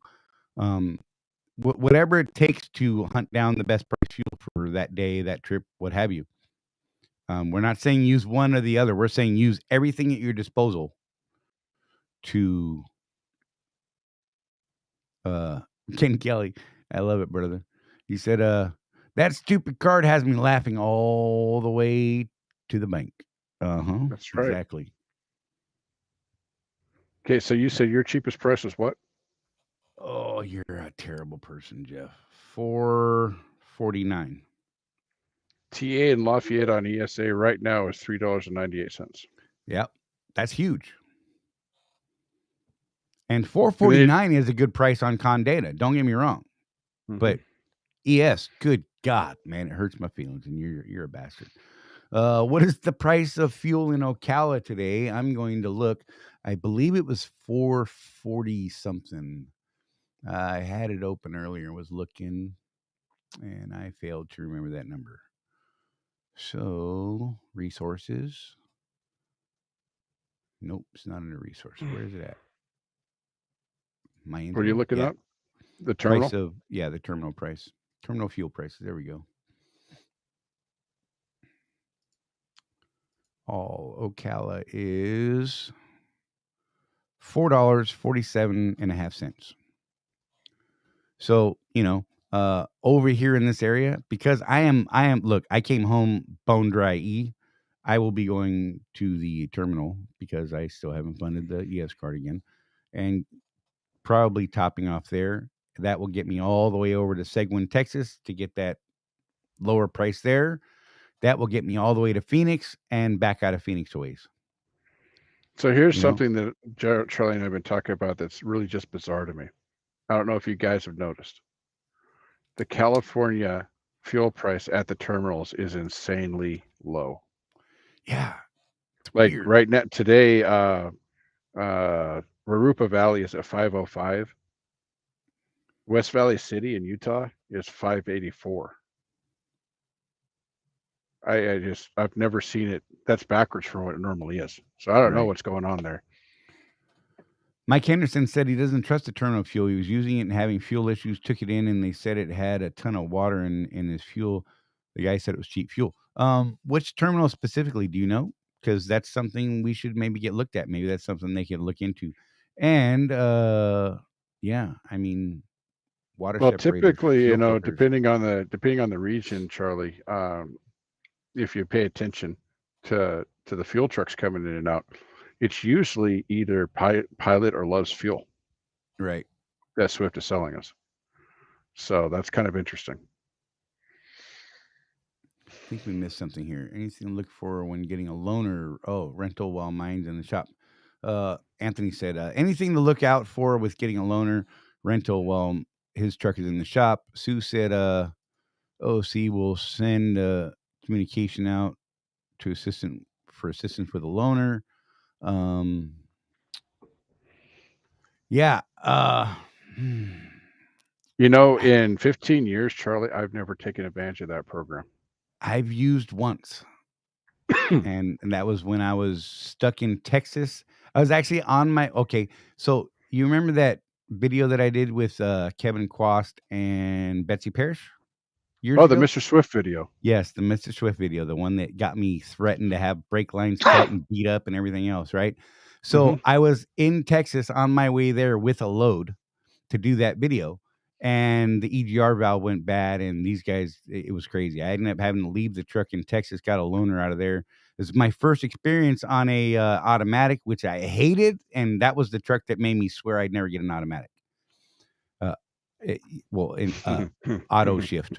Yeah, it was terrible. Like I could not back into anything without slamming into stuff because it was just so not what it is today on my new truck. I can tell you that because I can ease in as if I had a clutch with my truck now. It's amazing. I love it. But yeah, and I didn't have problems with it. Honest to God, I know a lot of people have a lot of problems with some of the loaners for different reasons. I honestly don't have a ton of experience there, so maybe you guys in the group or in the chat could help Anthony out. Maybe give him some things to look for. I would look at the loaner just like you would look any truck you're signing for. I would go over that thing with a fine tooth comb, make notes, try and get things squared away real quick if possible, and see if it's going to meet your needs for the time that you need it. Yeah, I think that's a fair yeah. That's statement. you remember my story about my 2012, Charlie. Mm. I stayed in the worst possible hotel in Memphis, I think, for Yeah, 12 days because I that's was terrible. just scared of those loaners, man. And I don't know, other guys have done it and they call me an idiot for not doing it. Whatever. I made a choice, you know. Right. Nick said he's getting all the insurances. Is there one that covers loaners too? I don't. I think it depends on the reason for needing a loaner. If it's due to an accident, That may be written into some of the policies available out there. I'm not sure, honest to God. That is something we could definitely look into. Swift's loaner program is pretty reasonable. I mean, they only charge you if you're on a lease with Swift, leasing through IEL is what I mean to say. They will lease you a truck, a loaner for 6 cents a mile, Mhm. which is actually super cheap. Because when I had Chewy running my paid for truck, which was not on a lease through IEL, I would have had to pay a full lease payment. So if that truck that I borrowed was $670 a week, like my current truck is right now, I would have had to pay $670 a week, plus all the insurance, plus everything else. So, you know, it's 6 cents a mile is not a bad deal. Mhm. Just saying. But beyond that, I couldn't actually answer that question any further. I mean, if you wanted to get really into it, like one of the things that I know Landstar does, they don't help you out at all. By the way, you're pretty much on your own over there, but they do have a deal with Penske where it's so much a month, and if you ever need a truck, like you break down the side of the road, Right. but it's like several $100 a month for that program. So you can look into stuff like that too. It is a Hey, kind Nick. of cool program though, because I looked into it and they literally Right. like bring a truck to you where you're at. Yeah, that's a sweet deal. Like for real. I mean, So, Swift and IEL are not bringing a truck to the side of the road for you. right. You're gonna need to figure out how to get to where a loaner is to get it. I'm just saying. If And that we've means you had rent a car, guys then you do that. have to go across the country to get a loaner here recently. Right. So Hey, you got to do what you got to do to make your business maintain and be your business. Nick Earl said, "Have we heard anything about the load board, Jeff?" I'm gonna let you go back. We talked about this earlier in the show, but I'm gonna let yep. Jeff tell you what his experience is with the load board yesterday and today. Go. Yeah. So the load board is working mostly. There's a couple of little things they're still working on, but I built myself a stack that takes me back to the eastern region. I'm picking up a load either tonight or tomorrow morning, depends on how tired I am after Charley lets me go. Um, Right. but so I'm going to Lathrop, and then on Friday I pick up a load going to Independence, Missouri. That those both of those loads came off the load board, and they booked perfectly. They went through just the way they were supposed to. The only thing that it didn't do that I feel like it should do, it did not push the pre-plan to my Zonar after I booked the load. Right. Somebody has to go in and shove that to you, but it went through the way it was supposed to. Other than that, But we are so I'm actively beta testing it right now, Nick. yep. The short answer is we are actively searching, seeking, seeing, and booking loads from the AS400 freight, meaning the Swift that is confirmed and booked through Swift Transportation in their entire loads. Right. In the These are the double O loads. five fleet. These are the loads that they would send you anyway. Right. So And the thing, but I'll tell you guys, if they end up releasing this thing into the wild in the next quarter, I would say, be prepared. The planners are not lying. There's no freight. I yeah, it mean, sucks. I got It just sucks. I booked my load to California yesterday, knowing I wanted to leave out today sometime. And then I was watching that load board every hour. It updates every half hour, they say, but we haven't figured out what mark that is. So I was Right. checking it about once an hour, and then um, today I finally saw one I liked going out of California. So that was a full 24 hours later. And Roland is one of the 10 testers as well, and he's been booking loads. He said he's booked 6 loads and 1 on pre-plan. So there you go. Yeah, Yep. we are actively using it. It is actually we have made progress. All of a sudden, it is miraculously things are happening, guys. So be patient. It is coming. Uh, doo, doo, doo, doo, Mike, how much weight on those loads? It's anything that It's Swift Swift has. Freight. Yeah, it's Like totally Swift freight. I'm picking up Pamela Clark that's listed at 40,000, and then I'm picking up a load. My load to Missouri is listed at 18,000. So yeah, and it's not like the load board was before, where we were doing weird stuff from Swift Logistics. A lot of those, man, those were live load, live unload, Right. 44,000 pound loads. But I that's honestly didn't mind those. That's the logistics world, though, right? That's Right. the that if they do integrate something like that and truckstop.com into this thing, which is one of Brett's plans to do that, those are going to be live load unload loads because that's brokered freight. Right. That's just the nature of that side of the business. Anthony said, "Is it better to run hard and do a 34 or stretch the hours and run recaps?" I think it Do depends what on you the want. right. What works best for you? What works best for your business? I don't like running So recaps personally. so what I tell people is 70 hours is 70 hours, no matter how you try to wiggle the math. It's only Right. 70 hours that you can work. I prefer to work as close to my 70 on a typical week. I'm under 10 hours on my 70 when I shut the truck down for a 34. I try to get to a place that I enjoy a little more than not. You know, Right. I don't want to do a 34 to rest area, right? Um, but I like my day off, man. Right. I like my day off. Go do some laundry, do my little hobby stuff, watch some movies, whatever, and relax, and then hit it hard again for another week. Rick McCoy, thanks for stopping in and hanging out with us, buddy. You be safe. Get some rest. We'll see you next week. Hopefully Tuesday, 6 p.m. We're here every week, Eastern time. There was something else I want to go back to. Anthony said, some loads make him run hard. Others have more time. Just want to see what others were doing. So yeah, it's really a matter of what you want to do and how you want to work it, man. I wouldn't steer Mhm. you one way or the other. I think you got to do what you got to do. I'll say with the freight the way it is now, I'm running recaps more often Right. just because it makes sense, right? You know, Get the loads if you I've can got when you can. That's how I end got up in Maryland. Come on. if I've got 15 or 18 hours left on my clock, but I'm gaining 10 at midnight, and they have one of those longer loads, I'm gonna Right. say, okay, yeah, I can work another day or two and then shut down. But it's a week by week thing, right? How did you do this week? Nick said, "Is there anything I need to look for that Swift does different than the others?" Honestly, I couldn't even speak to what others do. If there's something specific you want to ask, I mean, if you got a specific question, I don't know what I don't know, and I don't know what you do know. Does that make sense? Mhm. Uh, Well, I it, mean, there's the big things like difference between a mega carrier and a mom and pop. You right, know, you do get kind of lost in the corporate thing sometimes, but there's ways to deal with that, and that is be the squeaky wheel, basically. right, Some of the stuff we do, like messaging planners and calling planners and things like that, you may not have to do in a 20 truck operation, but in a gargantuan company like Swift, you absolutely need to do that. right.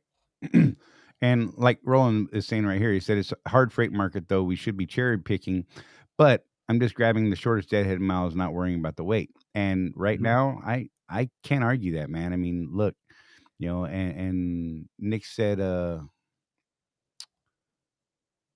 yeah, there it is. Nick said, yeah, in this market, you'll sit cherry picking, and that's absolutely true. So, I mean, you got to do what's best for your uh company, Right. And your business. it's like we were talking about my experiment on the ERF regional, right? Um, I went from 8% deadhead, which is what have tried to do for 15 years, to gosh, I'm at 18, 20% now. But my bottom line was better than when I was OTR. Right. And that's what matters. I was doing things I wouldn't normally do just to keep moving. But when I look at my numbers, it works out. And this is something that's important too. Like Sue said, don't waste your time in a load that has a lot of time. However, I will add a caveat to that. If you get a load that's got a ton of time on it, you should absolutely communicate and see if there's any way you can get rid of that load early, or Hmm. maybe T-call it, halfway across the run, something like that. Um, but if it's the only load you're going to get, I mean, you've got to do the math. You've got to weigh it out for yourself. Is Right. it worth it for you to sit an extra day? Yeah, last week, Charlie, I was looking at the board, and there was literally 6 loads on the board between Thursday and Monday. Right. That's all there was. So, yeah, keep in mind, the planners probably tagged a bunch of those when they first got in the morning, so there's that going on or whatever. But still, that's what was left over was about 6 loads between between Thursday and Friday. or Yeah, Monday, I whatever. should have said that. Thank you, Sue, for calling me on that. Do this communication before you accept the load, you guys. Oh yeah. Be like, "Hey, can we get this delivery time changed? Can we T-call this?" Don't accept it thinking you're gonna make that happen and then be mad because you didn't make it happen after you accepted it. You accepted the load as it was. You Mhm. need to be willing to do that at that point. Well, Now, if you can get it changed, great. that load stack that they had me out of Atlanta a few weeks ago. Remember that, Charlie? Where it Right. was like 200 deadhead for 300 loaded, then another 100 deadhead for 200 loaded. And I grabbed the planner's stuff off the bottom of that stack. They had their direct message thing. I said, "Hey, man, if this is what you've got, I do need to work, but let's talk." And I ended up with like a 60-mile deadhead for a 400, followed by a 10-mile deadhead for a 500, Right. all because I reached out. And Yep. I wasn't a jerk about it. I said, "Hey, I do need to work. Is this all you have? If it is, cool. Not really cool, but cool." Right. And he got back to me and said, "Hey, how about this? That's better. Thank you." Yeah. So I'm gonna address Nick here real quick. He's got a couple things I want to touch on real fast. Will you be blacklisted if you decline too many loads? In some of the markets, y- I don't want to say you'll be blacklisted, but you know what I'm saying? I mean, if your name keeps popping up and they're actually paying attention, they're like, God, man, this guy's declined everything we've thrown at him. Maybe they don't see you on the next round of loads going out. I don't know. I'm not going to say that that is something that is taught or encouraged on their end, but people are people, and sometimes we're a pain in the ass because I can tell you right now, this guy right here is probably a planner's biggest pain in the ass because I typically see, I corrected myself there, Jeff. I typically will not run above I-40. Yet I just ran to Maryland from Phoenix because of the freight market being what it is. Um, and the fact that I carry a pistol. My permit is no good in a lot of states that are above, well, some states up in the Northeast where I can't carry. I just can't. And the ammunition that I carry in New Jersey puts me in jail for 300 years. And I would rather not do 300 years in jail. He's Just too saying. pretty. Too pretty. But and then there was more. Dennis told Nick to try not to decline loads, but counter them. Nick said, "How do you counter?" In the pre-plan, when it's sent to the app or your Zonar or what have you, whatever it is you're using to select and accept loads, there is a button to accept, there's a button to decline, and there's a button to counter. If you're going to counter, then tell them, hey, I can make delivery at this time, or I can't make delivery at that time, but I can make it at this time. There's some fields to fill out all that, and then be prepared. They may just take it off you. Maybe it just doesn't meet their requirements. Or be prepared that if you say you can get it there by noon tomorrow, get it there noon tomorrow. You know what I'm saying? Don't be that Hmm. guy that says, "Hey, I can get there by noon tomorrow," and then you show up at midnight tomorrow night, right? Right. That's not gonna go cool, and people will remember that stuff. Uh, oh, I clicked on the wrong one. Where'd it go? Wow. There we go. Uh, oop. Well, that's a good one, actually. I counted once over a 2-hour discrepancy, and it was removed from me. Yeah, it happens. It just doesn't meet the needs of the needs of the customer. This is the one I want to click on. If you're going to counter, call the planner because it will automatically decline most of the time. Actually, that's not completely true, Blackbeard. What it does, unfortunately, is it shows up on the planner screen as a red box, basically.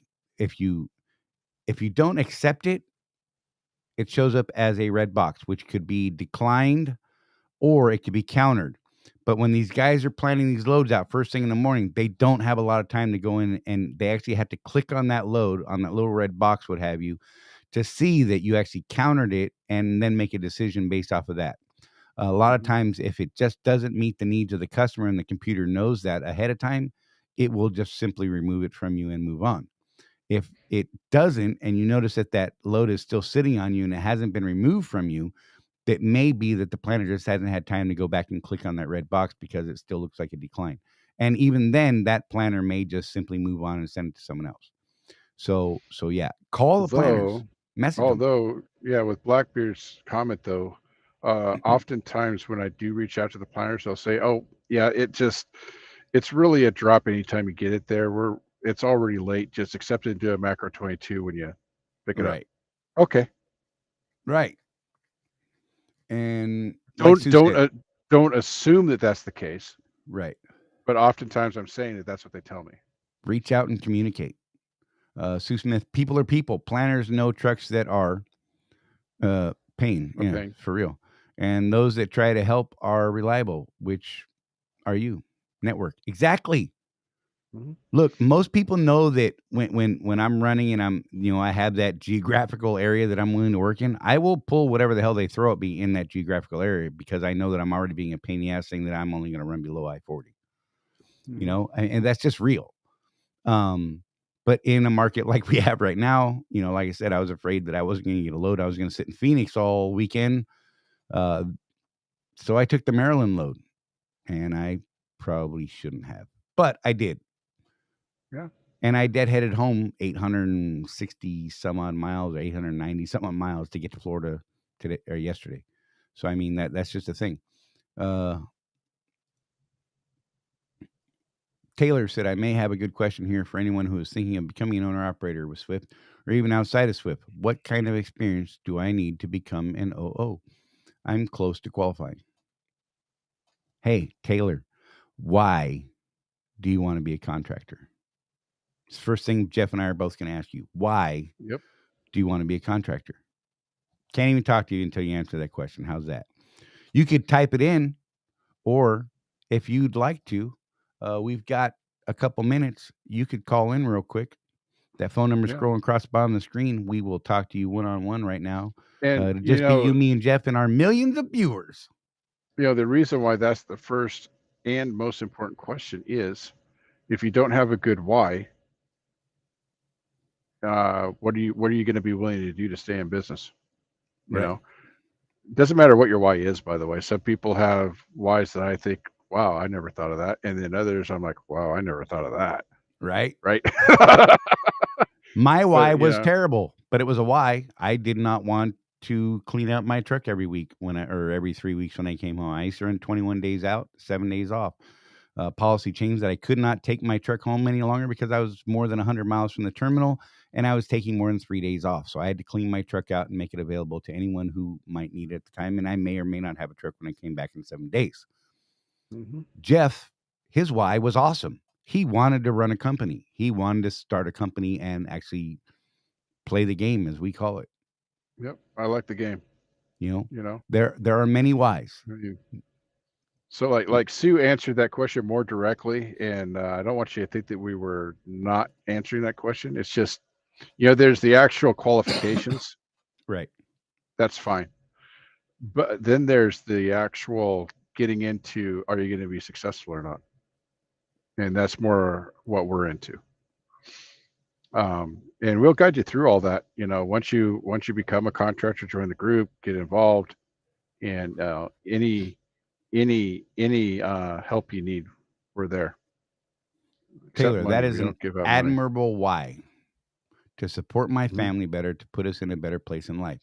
However, Yep. I'm going to throw a little extra at you here that a brand new contractor a lot of times won't make more than a company person that's been here a long time. Right.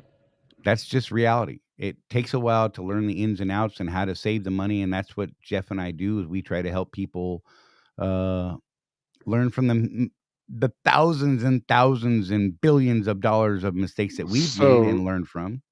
So when you have a why like this, it's important to have a long-term perspective. Okay. Right. You have a why like this to support my family better and put everybody in a better life. That's going to take some work. And like Charlie said, it takes a while to get your feet wet in this business.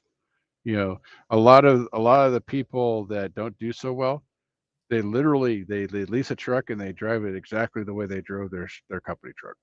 and then they wonder why they're not making the money that the recruiter promised them. Right. Because it takes work. I spent my first year pedal to the metal like everybody else, and I started learning from this crazy guy on the XM radio, Kevin Rutherford, about fuel mileage and slowing down and tires and all this stuff. So by the time I was done with my first lease, I was in a pretty good place. But Jeff's dying. I'm dying. Y'all. Just comment. I'm being struck down. But it took me several years to get to that point, and I did not make as much as an owner operator first as I did as a company driver. Don't cry, Jeff. He's dying. Fix it, Jeff. Fix it. It's a good thing I don't have that super HD camera like you've got, man. Oh my Lord. Hey, Sue, would it be all right if I posted your office number and maybe Taylor and you could reach out and talk together? Because Taylor, the reason I'm asking this question of Sue is one of our amazing resources, and Sue is a hard numbers person. She's not going to bullshit you. I don't know any other way to say it. She's going to give you facts. She's going to ask you hard questions, and you're going to need to address these questions. And with that, that information, you will be able to make a much more and a far better informed decision on whether or not this is the right move for you. So what I'm going to do here is I'm going to put Sue Smith. That is Sue Smith's office number, 352-421-4606. God, I hope I put the right one up. I'm pretty sure I did. Oh my God, I could die. And anyhow, I'm going to put it out there too that if you want a preview of what you're in for when you call her, right? Do you have the date of that broadcast by any chance, Charlie? Oh God, I do not. We had Sue do this live on the show a couple months back with a guy that was not yet an owner operator, and she pulled information out of him that Charlie and I were just like, okay, we're like writing notes, man, and we've been in this for a while, so. I think I may have found it. Let's see.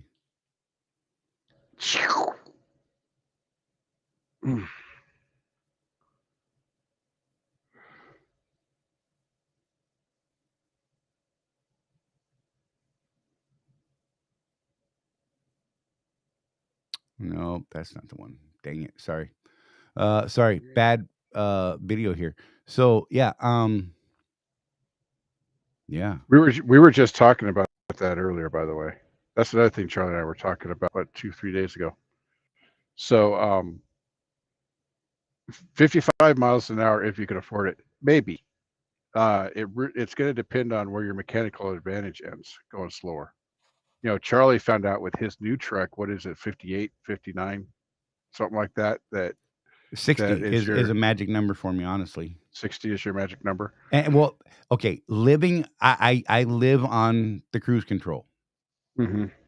So living on the cruise control, this is where I found that I used to run 57 in Chewy, and 57 was a good speed for Chewy on cruise control in rolling hills and whatnot, that type of thing. I wouldn't lose all the momentum on the uphill side and all that.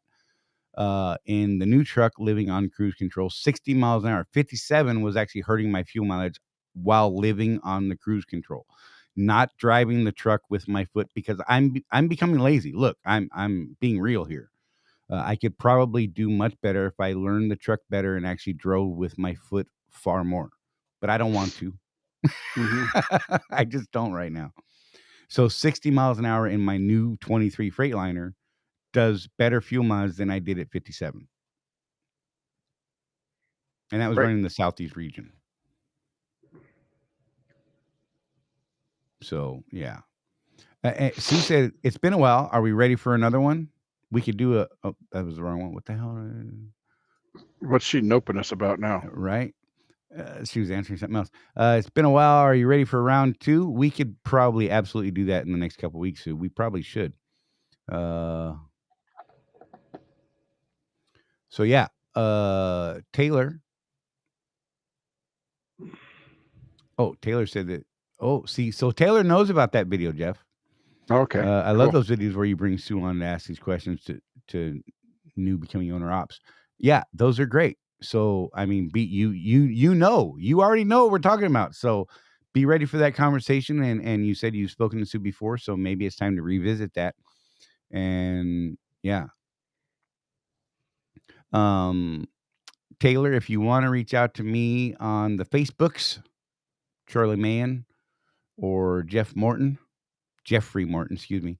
Uh, you can get Sue told us to pass on her cell phone number directly to you in that form. We were not going to put her cell phone number up here because that would suck. Oh God, can you imagine? Yeah. And Taylor, Sue said she's willing to take a look at it around tomorrow around 10 if you're up for it. So there you go. So and Nick, can I take my home time anywhere? You can take your home time wherever the hell you want. It's your business, buddy. Yes. That's the short answer. That's really the only answer. I'm just looking You at know? Florida freight real quick since we can do that. Oh, and Anthony asked earlier, how were we seeing how many loads there were in certain areas? It's because we're Jeff, myself, Roland, and 7 other people are on the beta test of the load board. So we're actually seeing all of the 005 freight, which is the solo OTR freight, on the load board. Sorry about that. I apologize for that. I meant to answer that earlier, so I'm glad that Jeff just triggered that in my head. Squirrels. What? So yeah. Hey Nick, I hope we're helping you out here, buddy. If you got any more questions, by all means, throw them up. We're live every week, 6 p.m. Tuesdays Eastern time, unless there's something weird and we get moved to a Wednesday. Sometimes we do that, very rarely. But yeah, we're usually here every Tuesday, 6 p.m. Eastern time. Cool. Jeff is looking at freight in Yeah, it's not Florida. looking great. Yeah, Florida was crap earlier when I was looking at it. Yeah, It was there's absolutely nothing on the board until Thursday, first of right, all. right. And the search I did, I'm not sure if we should share the screen yet. I don't know if we can do that, but so I just put Orlando in a 300-mile radius. I figured that was good enough. They do have some freight going around starting Thursday, but it's pretty slim pickings. A lot of them are those low mileage loads. A Jeff, couple you good could put ones. in the entire state as an origin, and there's not much. I was looking at it earlier today, and there was next to nothing. So yeah, does reefer pay different or better? Reefer is on a slightly higher pace. Are they? I think they're They a are. penny or two more. Yeah, I think they're a penny or two more than the dry van. Don't know that it's worth it. I can't speak to the typical reefer stuff at Swift. That's something that would be a good thing to reach out on the Facebook groups to talk to other people who do that. Let's Yeah, when see. I do just the state of Florida, yeah, there's 2 loads. Yeah, right. See what I'm saying? It's terrible.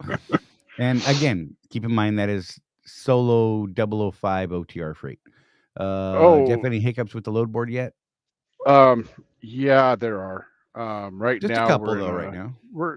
right now they're telling us not to book freight through the load board. We're able to look and see what loads are available. And one of the cool updates that they did do with the new one is I can see the Swift load numbers now. So I can call one of the either Omar, Coretta, or Jerry and say, "Hey, I'm looking at this load number," and they can book it for us. There's some hiccup with the actual booking button on the screen though. But they hope to have that fixed by Friday, Brett said. So Right. Keep in mind though that Jeff did book freight today, yep, and it yep. went through flawlessly And because yeah. I think Brett was a little baffled by that. So there you go. Nick, if you are a current contractor at Swift, we have a private group called Contractors Corner Consulting Group on the Facebooks. If not, pop into oh God, I can't even remember the name of the damn group. My bad. Bear with me one second. It is Swift drivers, employees, and family. That is a good location to get some information. And it is absolutely a place you can find myself and Jeff on, or the Swift Drivers official Facebook group. You can reach out to us there as well. And we would be happy to try and get those conversations started for you with maybe the right people to answer your questions about reefer specifically or other questions. So, yeah. But The fuel price for Ocala is going up by of course it is. 5 cents at midnight for the guy that was asking about that. We just got the updated fuel prices for tomorrow. Mike, so here's the thing. When the load board goes live, isn't it going to be overwhelmed with too many drivers? They only have 10 of you and it's hard to find loads. So here's the thing though. In fact, give me 1 second. I'm going to pull it up. I'm not allowed to share that screen, but what I'm going to do is just load it. Well, actually, Jeff, you have it open. Clear out your search criteria and tell me how many pages of loads are available system wide right now. Let me clear out the Florida here. What I'm seeing right now is 37 pages. And there are 1, 2, 3, 4, 5, 6, 7, 8, 9, 10, 11, 12, 13, 14, 15. 15 loads per page, and there are 37 pages. This is all of the Swift freight that is 005 solo OTR freight that is verified and booked loads that have not been committed to anyone else or pre-planned. That's nationwide. So another way to answer your question is that what we're seeing in the load board is the loads that planners are planning on us anyway. So no, it shouldn't overload the system any more than they're overloaded now. Right. The problems that we're having right now are technical issues with the system divvying out loads from the load board to the truck itself. And that looks like it's going to be fixed here pretty quick. So I don't see a whole lot of problems. God, why did I say it out loud? Coming right now.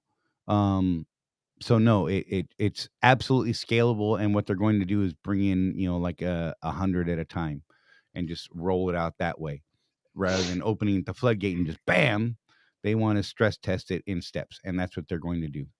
Mm-hmm. So yeah.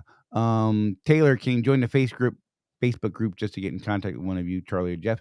You know what? Throw a join request on that, and in the answer to the question that it asks, it's going to ask you a question that says, that you need to put in your OO code.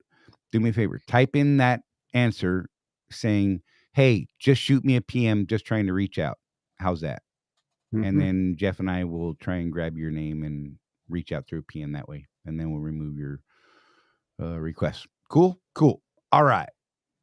So, guys, man, this was a good show. I kind of want to keep it going, but I know Jeff needs to get back to work. He's got stuff to do. Yeah, I need to go hang out with the grandkids for a couple minutes because I'm only home today. So, you guys, I want to thank you all for being here, spending time with us. And we will be back next Tuesday, 6 p.m. Eastern time, like we try to do every single week. We're well over a year now, guys. Those of you who are not subscribed, please think about hitting that subscribe button. Hit the thumbs up on this video for us, please. It helps us reach a wider, broader audience, more people that are looking to learn the things that we're teaching and you guys are teaching and learning and all that kind of good stuff. So, Jeff, you got anything you want to throw out there before we kill this thing? Nope. I'm good. All right. Sue, I think I'm going to change my PTA. So I will reach out to you in the morning if I get that swapped out. If they don't throw the coach let at me in the morning, I will reach out to you in the morning and let you know. And if that happens, then I will come up there and hang out and actually get some work done. How's that? Whoop, whoop. Because I got to do it either tomorrow or Thursday because she's going hunting on Friday, y'all. You guys, thank you all for hanging out. We do appreciate your time. And it seriously means a great deal to us that you spend, look at this, 2 hours and 9 minutes and 51 seconds and counting with us out of your day. You guys be safe. Take care of each other. Look after one another. No one else is out there looking after us like we are. We will see you next Tuesday at 6 p.m.